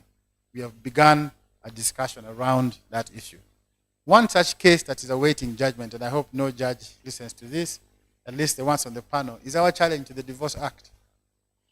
Together with Dr. Kavumba Businje and other lawyers, we have gone to the Constitutional Court to say, fault divorce is unconstitutional. Because in essence, what you're saying is, if I want to divorce my partner, I must accuse my partner of all manners of crime. And oftentimes, you're bearing your dirty linen in public. He doesn't have intercourse with me. She doesn't cook for me. She doesn't kneel for me. She's cruel. It's really, really a fight. And we're arguing that that process in itself is unconstitutional. Now, we don't know if we win that case. We've done our best to win it. But even if we lose it, I think we've begun a discussion around the question of reforming our divorce laws so that divorce, in any event, is not even a religious matter. Divorce is not even a Christian matter. Divorce is a matter of consent between two individuals. If you agree to marry, you really must agree to unmarry, without the state being involved. Our argument is the state can only be involved if there are cases of custody, if there are cases of property that's being contested. But it's a typical example of a case we have gone to court. If we win, we are happy. We've done the best in order to win. But even if we lose, I think it begins a very important discussion on the reform of our divorce laws. If you've read Sylvia Tamale's latest book, many women stay in marriage in spite of divorces because they fear going through that process of having to accuse your partner, shame your family, shame your kids, create a stigma. So it's just one case that we took to court purely because we want a public discussion to start about the reform of the divorce law in this country. And some of the affidavits we saw before that court were people who have gone through this divorce process. If you haven't gone through it, pray you don't. It's painful. It's really nerve-wracking. Breaks families, creates more problems because you take us into your bedroom and what happens in there. Now, that notwithstanding, if you win, what do you do with that win? Is really the most important thing. The state oftentimes is very slow to implement judgments of the court. We just recently did the Law Reform Miscellaneous Provisions Amendment that brought into effect decisions of the court and amended several provisions of the law that were nullified. But that took us years. Now, in order to get to that point, it requires that you think about post-litigation strategy really even before you file your case. And we do that in all the cases that we file. We think about what is going to happen post-litigation. If we lose, or if we win, or if we just took the case for the sake of argument, and what we will do with that post-decision. It's frustrating. In the case of the Public Order Management Act now, because we only challenge Section 8, now we are going through the Human Rights Enforcement Act and the Prevention and Prohibition of Torture to say any police officer who has been involved in these acts of violently dispersing assemblies would be violating a right, and we go after them as individuals. It's a long shot, but it's the best we can do in our lifetime. Thank you, Nicholas. We have a couple of minutes. We can deal with the questions. There are two questions. Could anyone, this is from Philip Karugava, and he asks, could you take a brief on the controversy over the new enforcement provisions? Which is the proper court to file for enforcement of human rights? The second question is from Moses Paul Serwanga. What's the difference between public litigation and representative actions? Because at times it is mixed up. The difference between public litigation and representative action. Thank you. Of course, Philip is being unfair. He should be here talking about this himself. He's more senior. When I was a skinny little law student, it was Philip who recruited me into his campaign against smoking. If you recall, the teen actions. There was that little boy holding that big poster that shows the impact of tobacco on your, on your body. So Philip should be the one talking and answering this question. But now that he's not here, he's asking if I could take a brief. Philip, if you want to instruct me, I can take instructions. You can sign me a check. I'm happy to do so. But seriously, the question of enforcement, there have been controversies about where you go for enforcement. If you recall the case of this popular radio guy who used to call on radio, who had gone to the court to challenge the closure of FM stations. I forget his name now.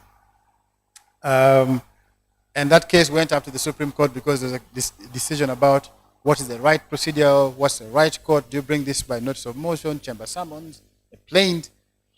And it went up to the Supreme Court. Unfortunately, by the time that case went to the Supreme Court, we had already passed the provisions, the rules on enforcement that brings into Article 50 and how to enforce Article 50.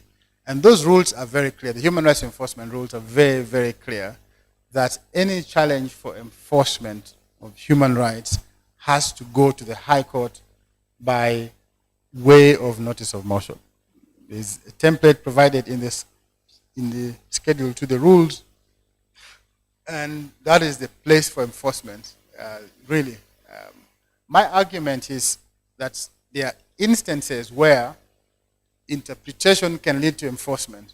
So other than keeping interpretation solely at the Constitutional Court, there could be instances where the Constitutional Court can actually issue a structural interdict to enforce its own decision where they find that there has been a violation of the Constitution. But this decision is not yet mainstream.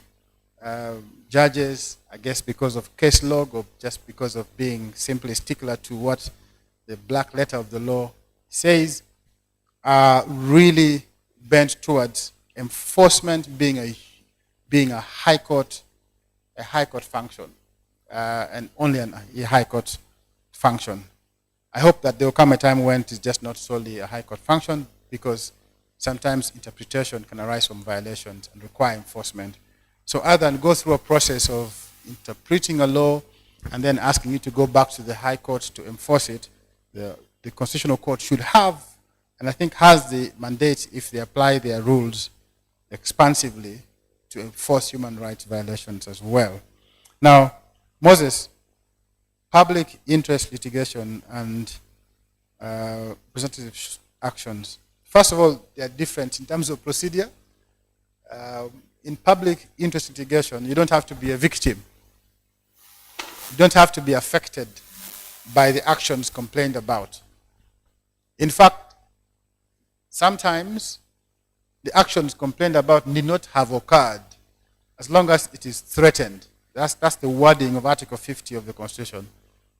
That an action being undertaken by somebody threatens a violation. In fact, the violation hasn't occurred, but you see that if that is executed, it will lead to a violation. And so therefore, you don't have to be affected. The actions complained about need not have happened, and you're acting really in public interest.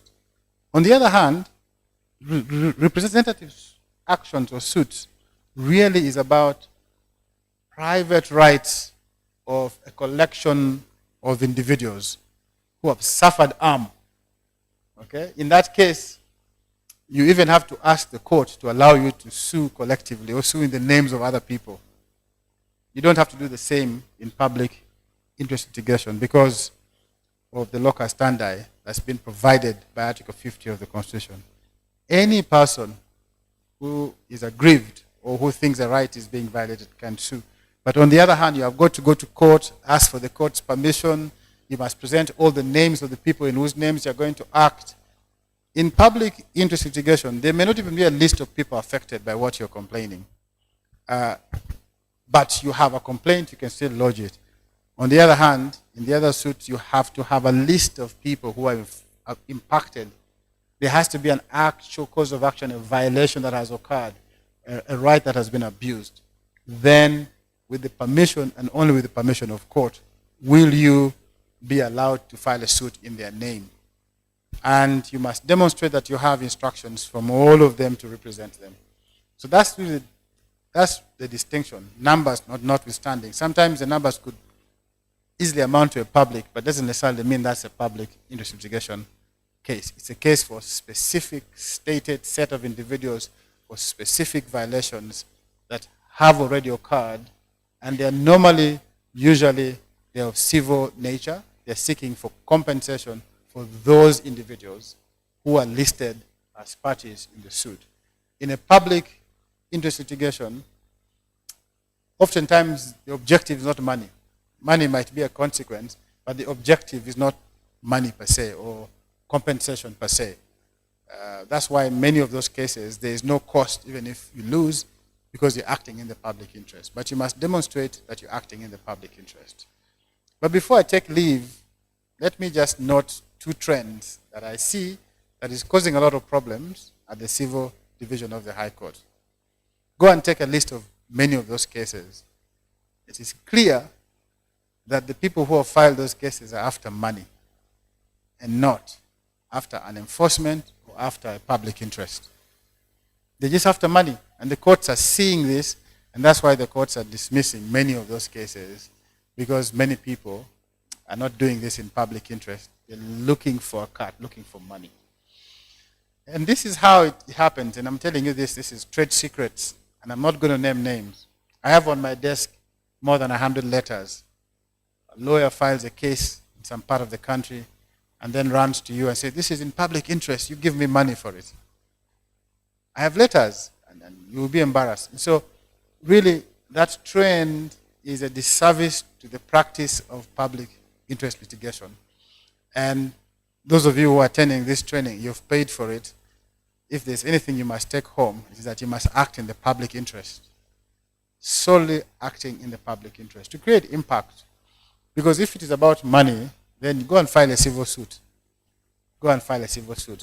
Public interest litigation in Uganda is a nascent, growing practice and cannot be derailed by this kind of prima donna advocates, willing bodies, as the court described them at some point, whose sole interest and driver appears to be clear on the face of their pleading and by their actions about money. The second trend really is people using public interest litigation as a tool for self-promotion. It becomes about you, not about the issue, about the client. It becomes about you. Oftentimes, the disservice of the issues before the court, but also to the clients that you represent. Public interest litigation is not about you. It's not about theatrics and what you do before the court. Sometimes it's a disservice. We did a case with a friend, I can't name him here, of a client who was jailed. And my colleague was of the view that that client being in jail was good for her politics, and that the client must remain in jail. And our effort to get the client out was not strategic. And so we tried to apply for bail at the lower court. We lost because of some reason. The people involved were very powerful people. We went for revision to the High Court. And after the revision hearing, a judge of the High Court who heard the case sent the clerk to call me back to her chambers and says, but for the actions of your colleague, I would have granted this application. The theatrics that sometimes defeats the purpose for which you are before the court. The case is not about you, the lawyer. It's about the issue. Argue the issue and get out of the way and let the case be decided without you. Thank you. Thank you very much. Thank you very much, Nicholas. I think it's been very instructive and informative. And that will mark the end of our first two sessions. And just picking up from the aspect of making money out of the public interest litigation. We once handled a case under enforcement of the human rights in the civil division, and they seemed to have some credibility in what they were complaining about. These were people who had I think there was some kind of research that was done among sexual workers, and she claimed that she was affected by some of the drugs and things that were applied, but she weren't using that enforcement of human rights provisions in the civil division, claiming for $1.5 million. So that would be something that you need to prove in evidence, the damage, there was $1.5 million in damages, and I think $500,000 in special damages. How do you prove that in an application? But if I can just sneak in one last comment. Yeah. You have to be mad to confront certain issues. The most difficult issues can only be decided by courageous people. So take up even the most controversial cases, because sometimes it takes a lone voice to speak about a difficult issue. Sometimes it's easy to be in the crowd, right? It's the crowd, going by the crowd. So public interest litigants must be committed to even taking unpopular cases, only because the issue is important, because our fidelity is to the law, our fidelity is to the public interest, and sometimes you see things that people don't see. So have the courage to get out of your comfort zone, to take on some of the most difficult, the most controversial issues. You never know whose life you're saving. Thank you. Thank you, Nicholas, for the clarion call, and I think we shall take it up. Many thanks, many thanks. We shall now take a commercial break, a tea break for 30 minutes.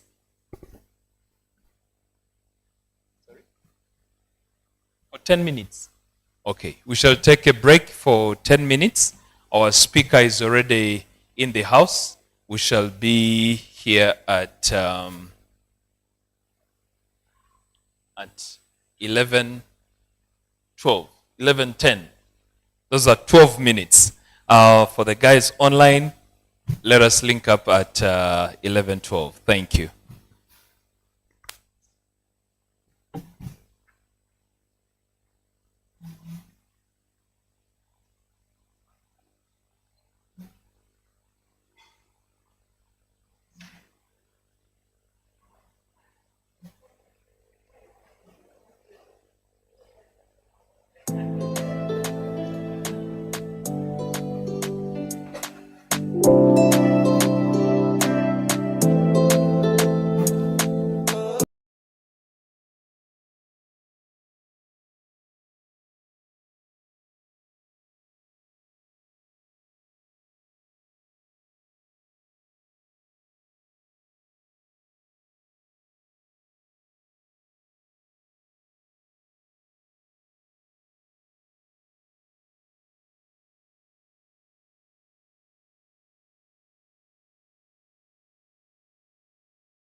are ready to start our next session. I'll invite those that are outside to join in. And our next topic is communication and drafting in litigation. The crux, the process of litigation is about communication, whether it's in writing or in speaking. And we have no better speaker on this subject than my senior colleague, Julius Ojok. Julius has been training this over the years. We've asked him to start mentoring young people in this to also do it. Julius, you're very welcome. Thank you. We look forward to learning from you.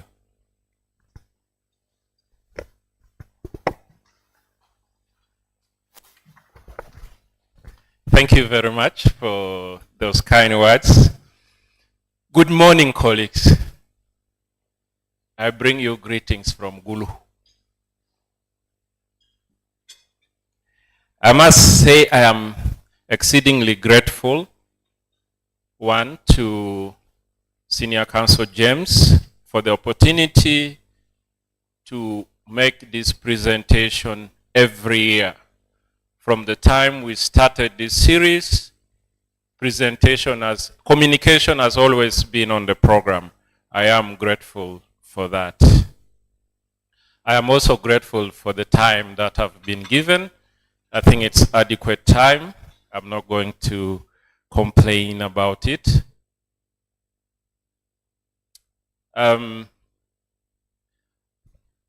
We will go straight to the presentation. But as you see, allow me move away from this background. Unlike my colleague Opio who had glasses, if I remain here, you'll only see my teeth and nothing else because of the color of my color. So as a communication person, I don't want to make that mistake. I'll keep moving. I am already disadvantaged that I have to hold a microphone, and that's not the best thing for me to do, but I'll have to do it for the purpose of the presentation. And so this morning, I was given to talk about communication and drafting. And that is what I will look at.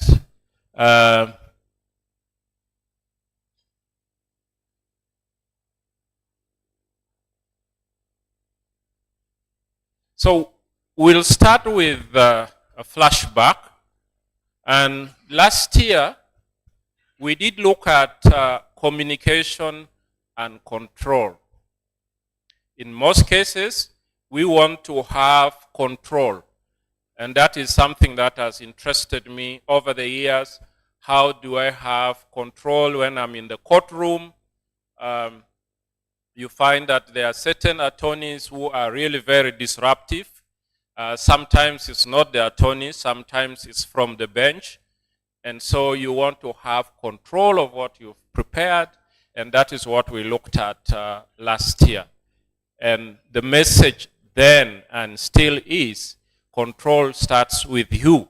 You must be able to control yourself in order to control the environment in which you are.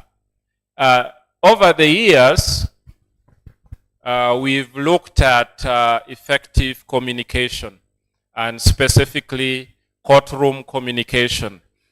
I interest myself in the other forms of communication, but mainly I interest myself in courtroom communication. And so what is effective courtroom communication? Before I come to that, which we've looked at in the previous years, what is effective communication? Effective communication is sending out a message and getting feedback. It is a two-way process. And so when it comes to effective courtroom communication, it is about passing your message to the bench and receiving a feedback on your message. It's just like when you are tendering in an exhibit. You are not going to sit down before the exhibit is marked. You wait until the judge or the magistrate tells you your exhibit has been marked, that is when you sit down. And so effective communication is two-way. For us litigators, sometimes it involves talking to your witnesses on the stand. It gets a little complicated with witness statements. I don't know whether you've experienced this, but if you are dealing with a witness statement, then you miss a critical aspect of preparing and calming down your witness through an examination in chief. The witness is straight away taken into cross-examination. And if you really find somebody who is good at it, can really take your witness on, because you've not had the opportunity to calm him down through your examination in chief. So it's important that you advise him on the effective communication that is required.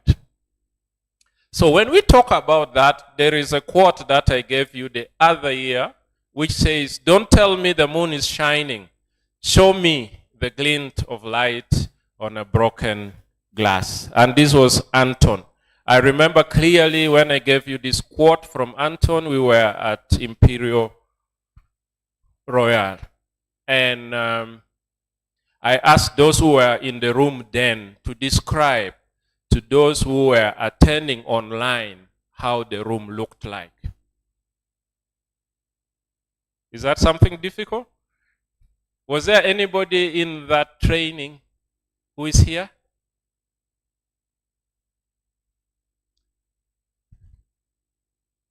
Don't tell me the moon is shining. Show me the glint of light on a broken glass. Is there anybody who can describe to those online how the room looks like?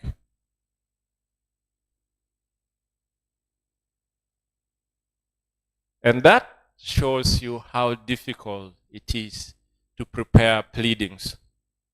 Because in most cases, we have to demonstrate to the bench what we are talking about. It's not a matter of telling them about our case. It's a matter of demonstrating. You can easily get away with it when it comes to a commercial court matter, but for other cases like LAN and others, you really need to demonstrate. And that is what effective, persuasive, and convincing communication is. So for your communication to be effective, persuasive, and convincing, you have to demonstrate to court what you mean. Now let's look at drafting. The most common documents you will draft are pre-action letters, you will draft pleadings, and you will look at witness statements and submissions.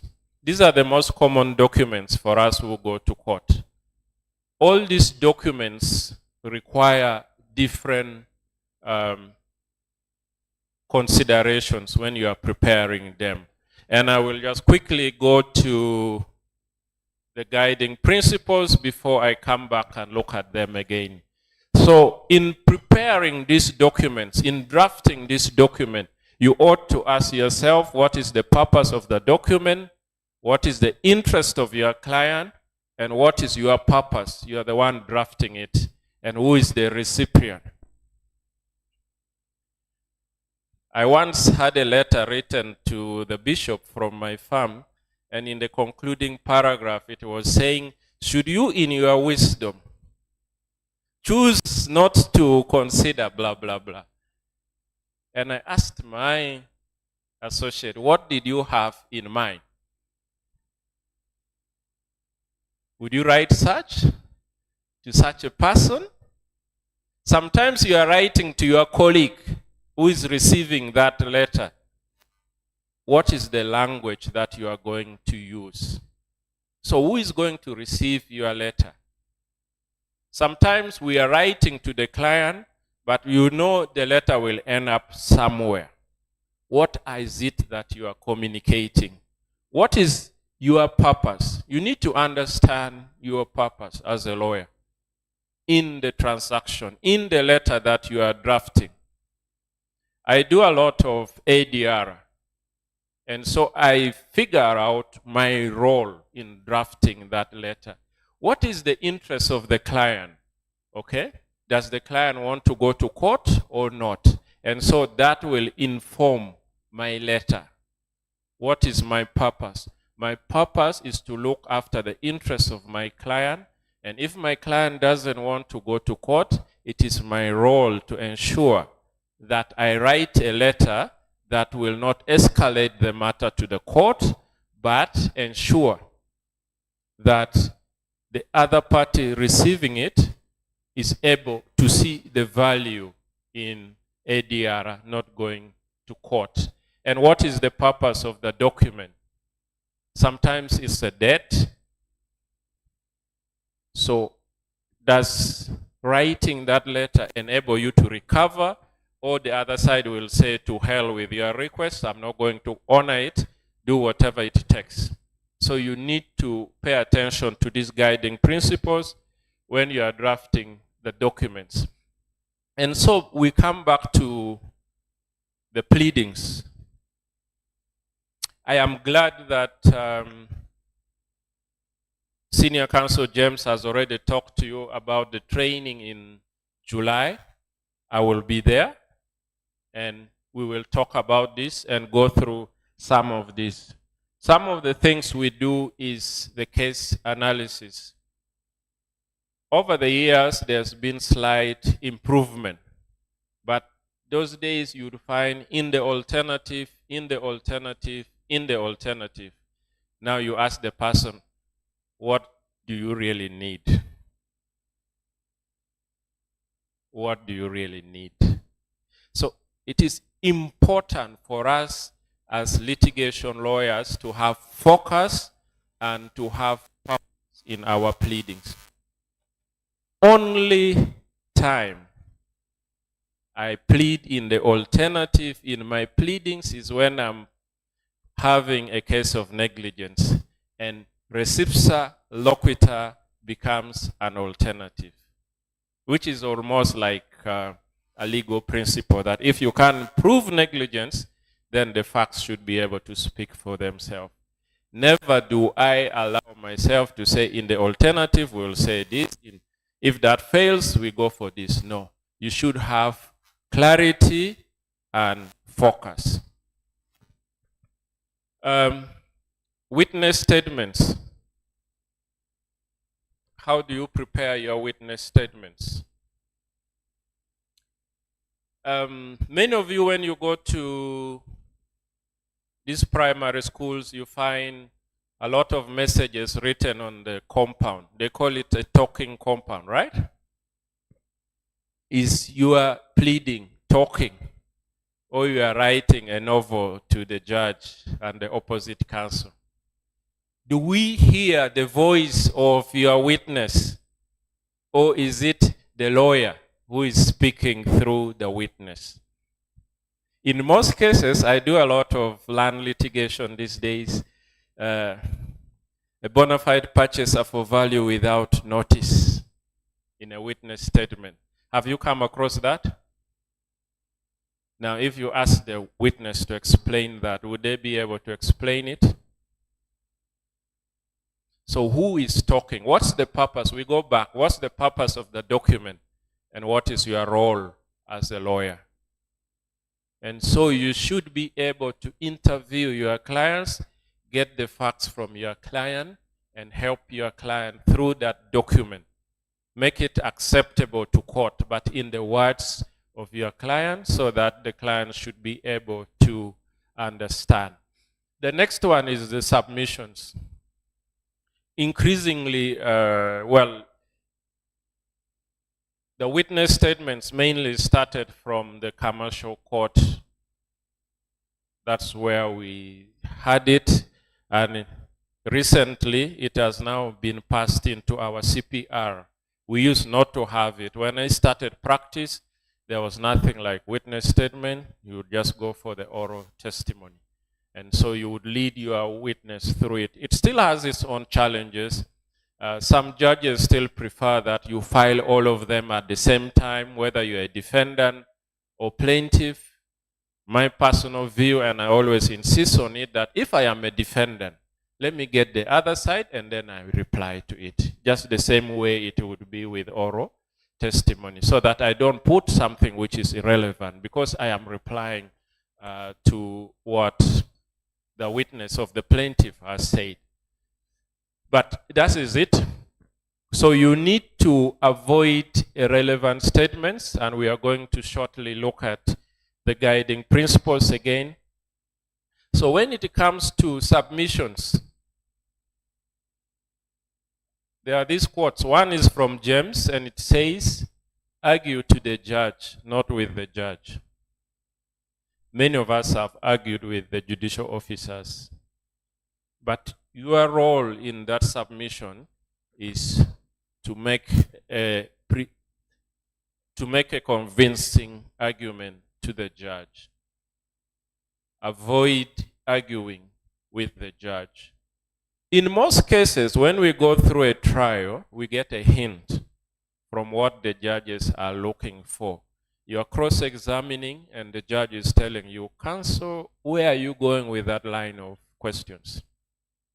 Counsel, where are you leading to?"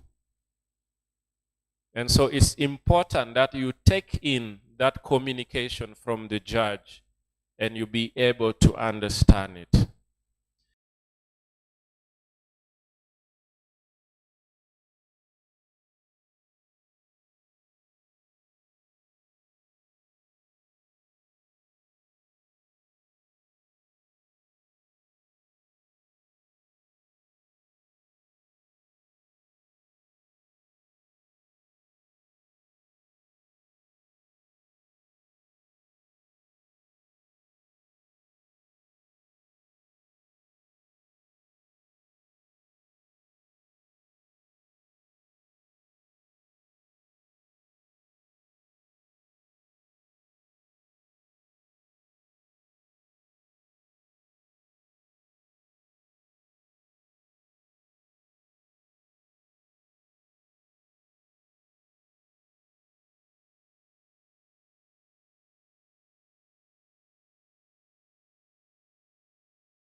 Okay, thank you very much and welcome back. Sorry for the interruption. So that is the first one, and then the second quote is from Rafe Foreman. Some of you have gone through the trial advocacy course. You've met Rafe. He was here in Uganda. And he says, "It's like my wife always says, don't tell me that you love me. Show me and I will decide." Not so? If I tell you I love you, so what? But if I show you and you decide, it's a different thing. We want to believe as litigation lawyers that our role is to empower the judges and give them the materials with which they can decide in our favor. We cannot control the judges or the magistrate, but we can convince them to decide in our favor. And that is what our role is as litigation attorney. You convince the judges to decide in your favor. And it's just not about telling them. I have seen attorneys to the level of begging when it comes to making their prayers. "We really, really pray that you decide in our favor. My Lord, you see, you know, the plaintiff must win. Have you heard of those cases in court? That is not your role. Present the facts, and it is up to the judicial officer to decide whether you win or not. So let's look at the commandments of drafting, and I'm still keeping in with effective communication. I'm not discussing drafting in isolation. I'm discussing drafting, keeping in mind with my broader topic of communication. So I divide my commandments into two, just like the 10 commandments are, but mine may be a little more than 10. You have the format and you have the substance. For those of you who've practiced in the Court of Appeal and the Supreme Court, there's a practice direction that gives you the details of how you should prepare your written submissions. And so I will not labor into that. But two things are important: the format and the substance. So when it comes to format, what's the nature of your sentence? Sometimes I read submissions where a sentence is almost a paragraph, and you have to reread it again and again in order to understand what counsel is communicating. It's really not necessary. We suggest to you that you use short sentences, preferably not more than 20 words. Why do we say this? It brings into your submission clarity. If you are not clear about what you are saying, and judges have a lot of work to go through, do you think they will pay attention to your work? I doubt. So it's important that you communicate in short sentences. Check your English and grammar. It's important that you pay attention to what you've written, because excuse me, I can tell you for a fact, while others may read your work, other judicial officers will be very irritated by poor drafting and poor English. So it's important that you reread your work and make sure that you eliminate those errors, because others really get irritated. I always advise people that share your work with a colleague at work. Please kindly read through. Sometimes you may not be able to identify the problem, but your colleague will be able to identify the problem and point it out to you. And so what you send out would be very important. And then the length. How long is your submission? It's very important. Usually keep it concise and short. That's the next point. You should be on the point. Don't go out to irrelevant issues. I want to believe that Joseph Luswata was here yesterday, not so? Do you see how concise Joseph is? He doesn't speak a lot. He's always to the point, short and brief, and you are able to understand. On the other end, there are lawyers who would like to go on and on and on and on and on. Remember, the case is not about you. It is about your client's case. So always endeavor to be concise. The phone you use is very important. Sometimes the phone we use as lawyers is really terrible. Choose a phone that is good for you. If I'm to ask, and you are free to answer if you so wish to answer, why are you putting on that suit or that cloth today? You want to answer?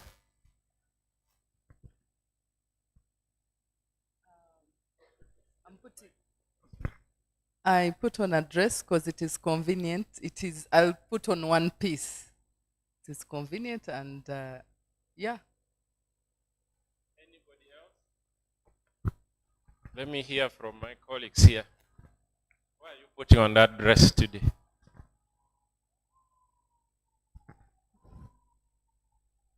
I put on a dress because it's the easiest thing you can get. Let me come to my colleague here. Yeah, I considered the weather and put on a light color.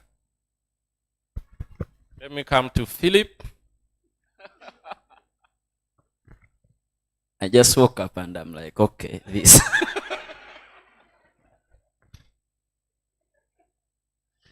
Colleagues, I advise you don't be like Philip. Don't just wake up and say, let me throw this at the judge. Let me throw this at the magistrate, right?